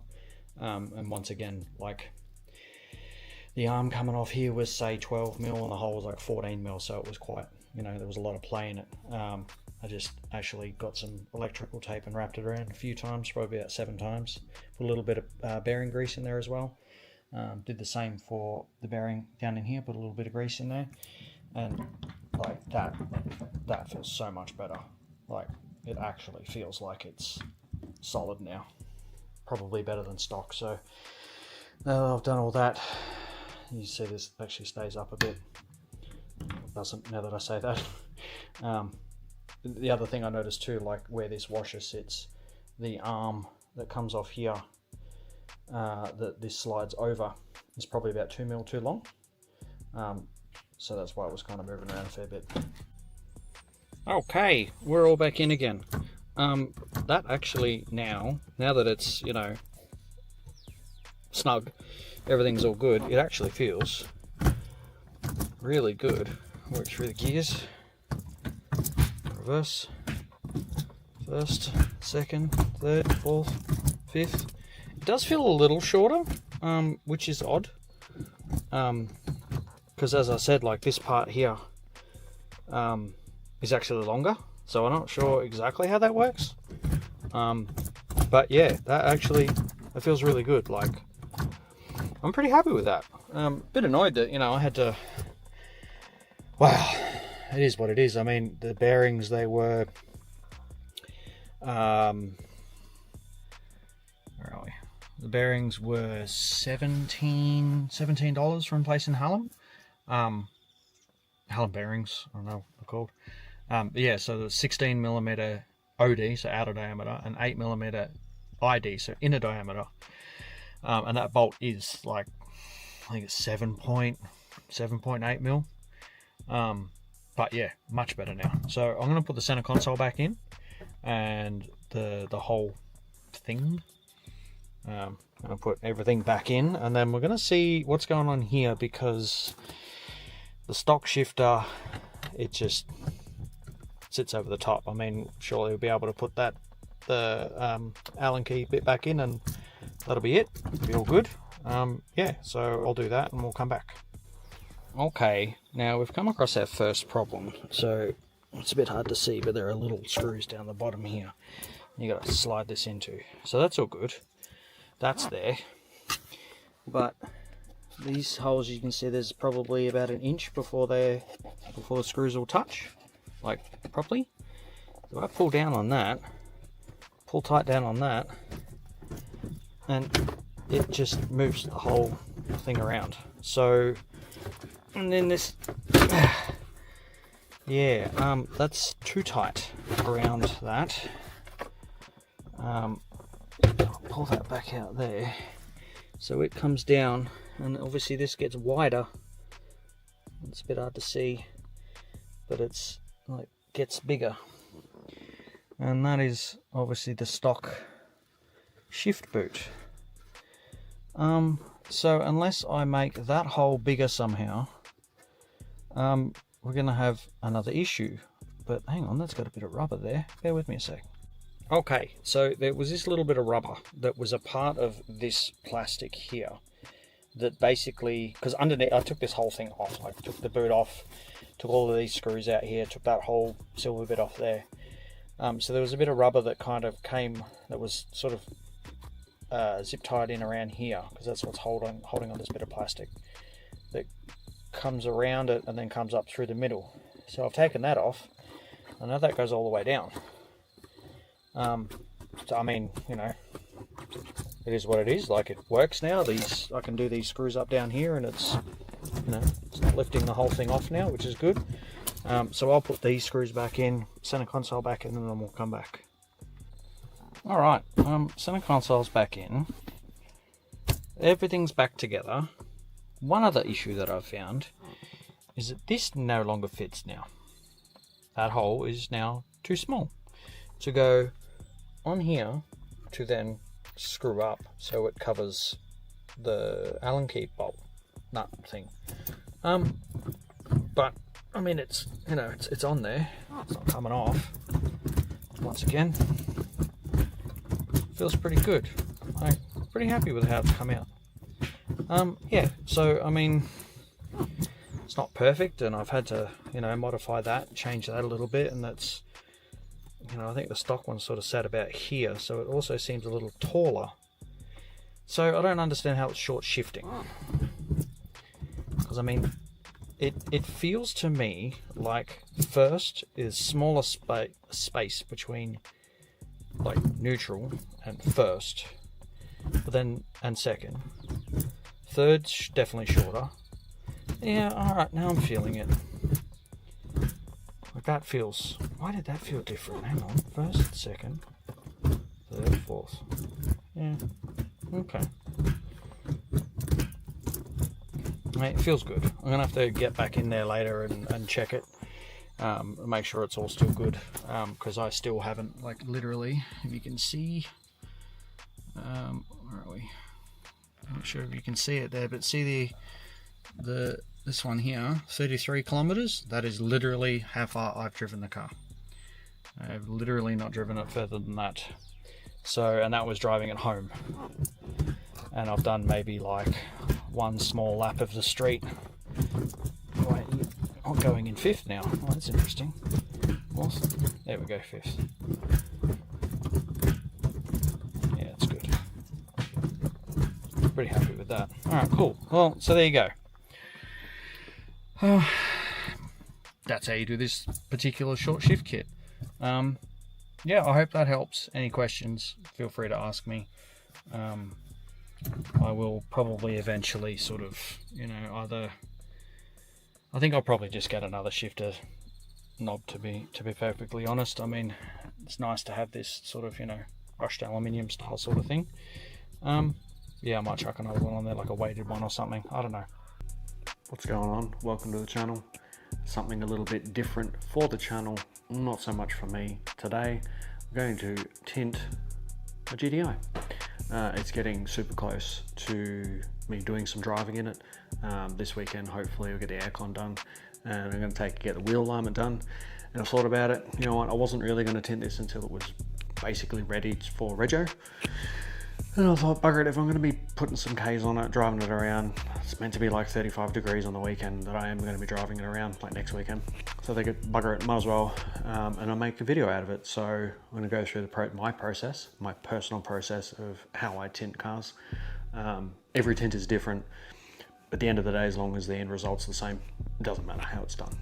So already I'll show you what setup I've done once this turns around. So with the back window here, I've got my drop sheet that I've laid on the inside, sort of tucked around all the rubbers. Makes it obviously a lot easier to see these edges here. I am going to go darkest legal, which in Victoria is, and in most states in Australia actually, is 20% on the back section. So the windows, these back windows, wrong direction, these back windows and the rear screen, 20%. And I'm going to keep darkest legal 35% on the fronts. That way I don't get picked on, won't get defected for tint, and in my personal opinion, I think that's nice. It's a good sort of, darker in the back. You can put stuff in the back so people can't see it and that sort of thing. So I'll set it up on the tripod and I'll go through my process. All right, first thing I do, bit of Mr. Sheen, furniture polish and a rag. Spray it on the back window and then basically just wipe it off. So what this does, it means the film is going to basically float on the glass where I want it to and make it stick where I don't want it to. And then I just do what's called a H pattern, side, across the middle and down the other side. Probably should have taken that wiper off and make it a bit easier. So now I'm ready to grab my film, lay it on the outside and cut the sides off. So bring me back for that. All right, so I've got my film here. Oh, really should have done something with that wiper, but anyway, roll it out and lay it on the outside. And that Mr. Sheen will then grab it. Make sure I've got enough to cover it. Cut it off with my knife. Yeah.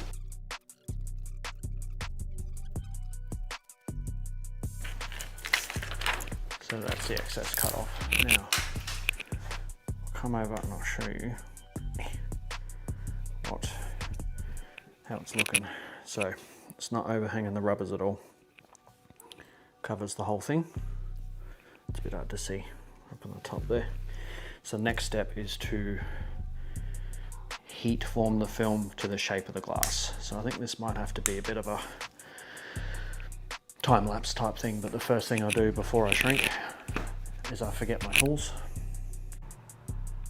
One of these. It's a gold card, spear card, full card, hard press card, whatever you want to call it, but nice and sort of got a bit of stiffness to it. So with the H that I did with the Mr. Sheen, I'll lift the film up and just hard press over that H to anchor the film so it doesn't move anywhere. I really should take that off. Down and up again, all the way to the top. And now I've got all my space down there. I'm actually going to take that off. That's really bugging me. Hang on. All right, we're all set up. Now we need heat gun, spear card. It might be a little bit hard to see, but you can kind of see these, what we refer to as fingers or spears across the window. So basically, most common question I get is, oh, the film goes on the outside. No, it doesn't. The film is flat. The glass is curved. I need to make the film the same shape as the glass. It's not so bad on the side windows, but on the back windows, 100% of the time, except for like dual cab utes where the glass is flat, you need to do this sort of thing. It's going to get noisy. This is probably going to be a bit of a, you know, heavy music thingy. Anyway, whatever. Words are hard.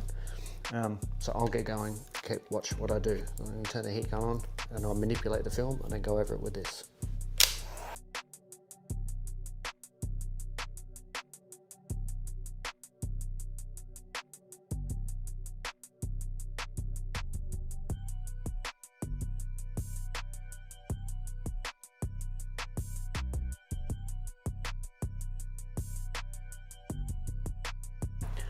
And just like that, the film is now the same shape as the glass.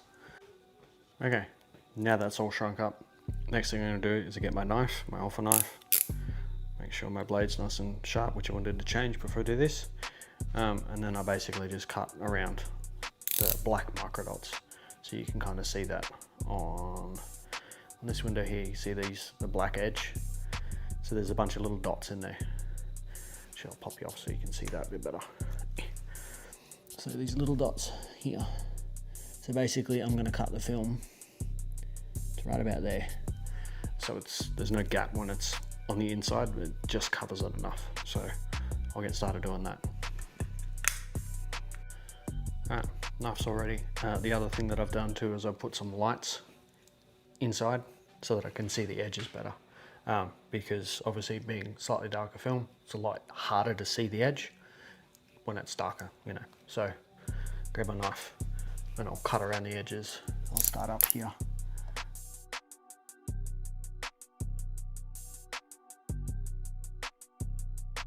There we go, more offcuts. So I won't cut the top because one, I can't really get to it because the spoiler's in the way. I need sort of, you know, room. I'll just trim that off after I put it on the inside. It's just easier that way. So now I'm going to take this off, kind of roll it up a little bit too so it's easier to handle. Like that. And there's my back window ready to go on. Now I need to clean and prep the glass before putting the film on, so I'll get my stuff ready and I'll come back. Okay, all set up, ready to go. Got my soapy water. It's basically just dishwashing detergent, but pH neutral, so it's not. A lot of people do use dishwashing detergent, but it's got some degreasing properties in it which can affect the film over time. So you're better off using a tint specific slip solution basically. So just a little spray, and obviously I've got my drop sheet in here. Mainly two reasons: it helps me to see the film, cut it out, and also protect everything. I've got, you know, amps and leather seats and all that sort of stuff in here, so I want to kind of protect that. So I'll just go over it with a steel wool first. Now that's done, I'll get my squeegee and I'm going to squeegee that water off. And the glass is still pretty clean. It did have some pretty terrible tint on it when I did bring it home. One of the first things I did after bringing it home was strip the old tint off, so it's pretty clean. So give it another spray again. I get my scourer. Now that we've done that, I'll grab my good rag and we're going to dry the top edge and the sides. Now that that's done, squeegee again. All right, now we need to flush the window. So it's basically flushing the sides and across the top, like this. And now the tint's ready to go on. Keep referring to tint film, it's the same thing at the end of the day. So I will peel that off screen, we'll come back and put it on.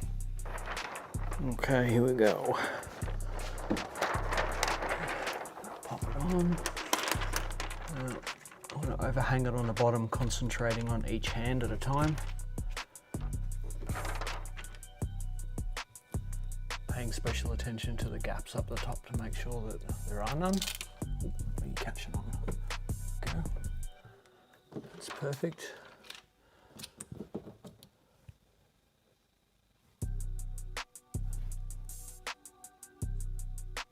All right, perfect. Another quick squirt of water. And I'm going to get my hard press and push that moisture out. and I have to deal with this. I'm not sure if you can see it there, but this part here, which I didn't trim originally. So I'll tuck it in a little bit first. We'll start about halfway. And trim that off. Putting pressure on it, making sure that I don't cut into it and cause more gaps. There we go. Trim that little bit off. And do another hard press. Right, now last step that I do to get my spear card, which is half of what I use to shrink, and it's literally cut it in half at a diagonal. I'll go over it with the heat gun and effectively seal the edges. And that's it. It's tinted. So I'm just going to get my chamois here and just get any excess water. Get my other rag and just give it a little bit of a clean. Makes it easier for me to see, imperfections, spears, dirt clusters, that kind of thing. So I'll get all my stuff out of the way.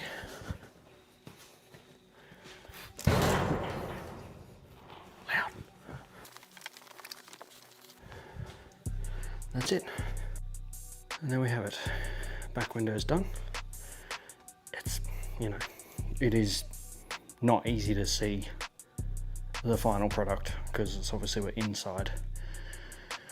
We're in my garage, so like painting, you need no wind, no dust, that kind of thing. Tinting is exactly the same thing. I get this comment all the time when people asking me about doing their cars. I say, have you got a garage that it fits in? And they go, oh no, but I got a carport, or my driveway. It's only little windows. It's okay. It's not. No, you need no wind, no dust. Got to be inside an enclosed area. You got to be able to control the environment, because if you can't, a little bit of wind comes along, dirt, hair, all sorts of stuff gets in the tint, and then obviously, as an installer, we look bad. Anyway, so that's the rear screen done. So now we're going to do the sides. So we'll start with this one here, the cargo window. All right, so with this window here, it's basically the same process. Clean it, lay the film on, trim it out, heat shrink it, so you'll be able to see a little bit better in the heat shrink with this window, and then cut around those dots. So it won't bore you with going slow. We'll do a time lapse and you'll be able to see it. Hopefully I won't get in the way too much, I might move.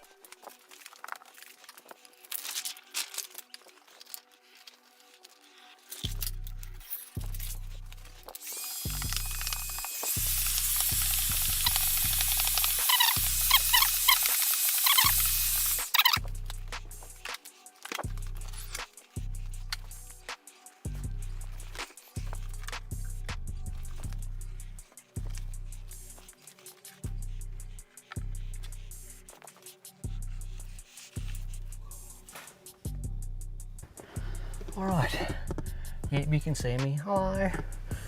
So now we're gonna put this window on, very similar to the back window, same sort of principle.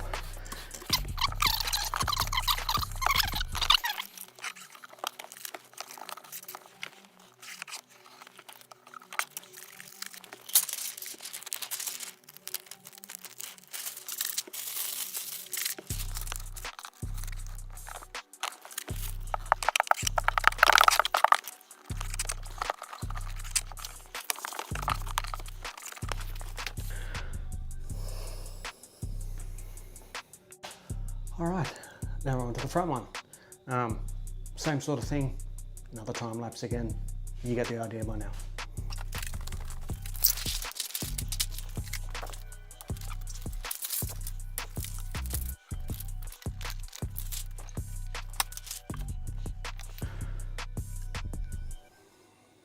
All right, door trim's off. I've got a video about how to do that on these on my channel. I'll put that in the description. So slightly different, start with the front doors. Start with a 1-inch stainless steel scraper blade. So we'll do that one over the glass.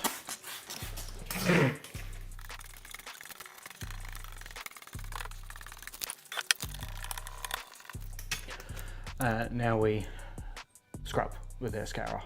And in case you're wondering, there are holes in the bottom of the door that let the water out. It literally just drops straight off the bottom of the glass onto the bottom of the door and straight out again. All the water from this back cargo window is now on the ground through one of the holes down the bottom there. So we'll do that.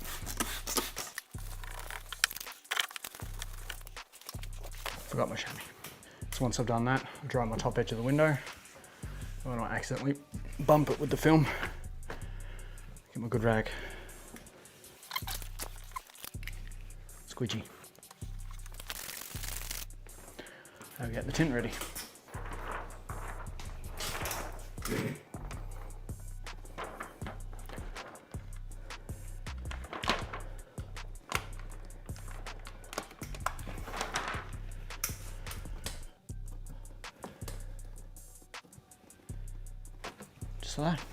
Just like that, but I've only done it a couple of times. If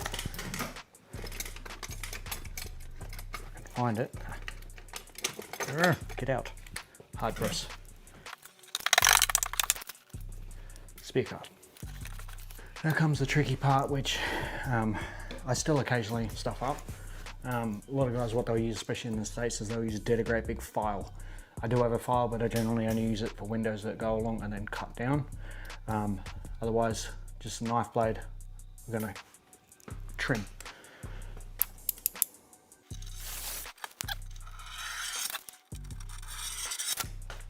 It's gonna be really hard to see, but that was, oh, is it focusing? No. So that you can see there, it's like maybe a millimeter or less. That was on the second pass. First pass was probably half a centimetre to a centimetre off the top there. So that's now fit. It won't catch when the window goes back up into the rubber. Now we're going to wind the window up and finish it off. I am turning the car on and off. I normally do leave it running, but I don't want to kill my battery because I don't know the condition of it. That's up. Turn the car off again. Check my bottom edge, it's good. Hard press. Now last step, similar to the back window. Bit of heat along the bottom. It's not really necessary on these, there's not much curvature to the front windows, but it's going to help. And that's it.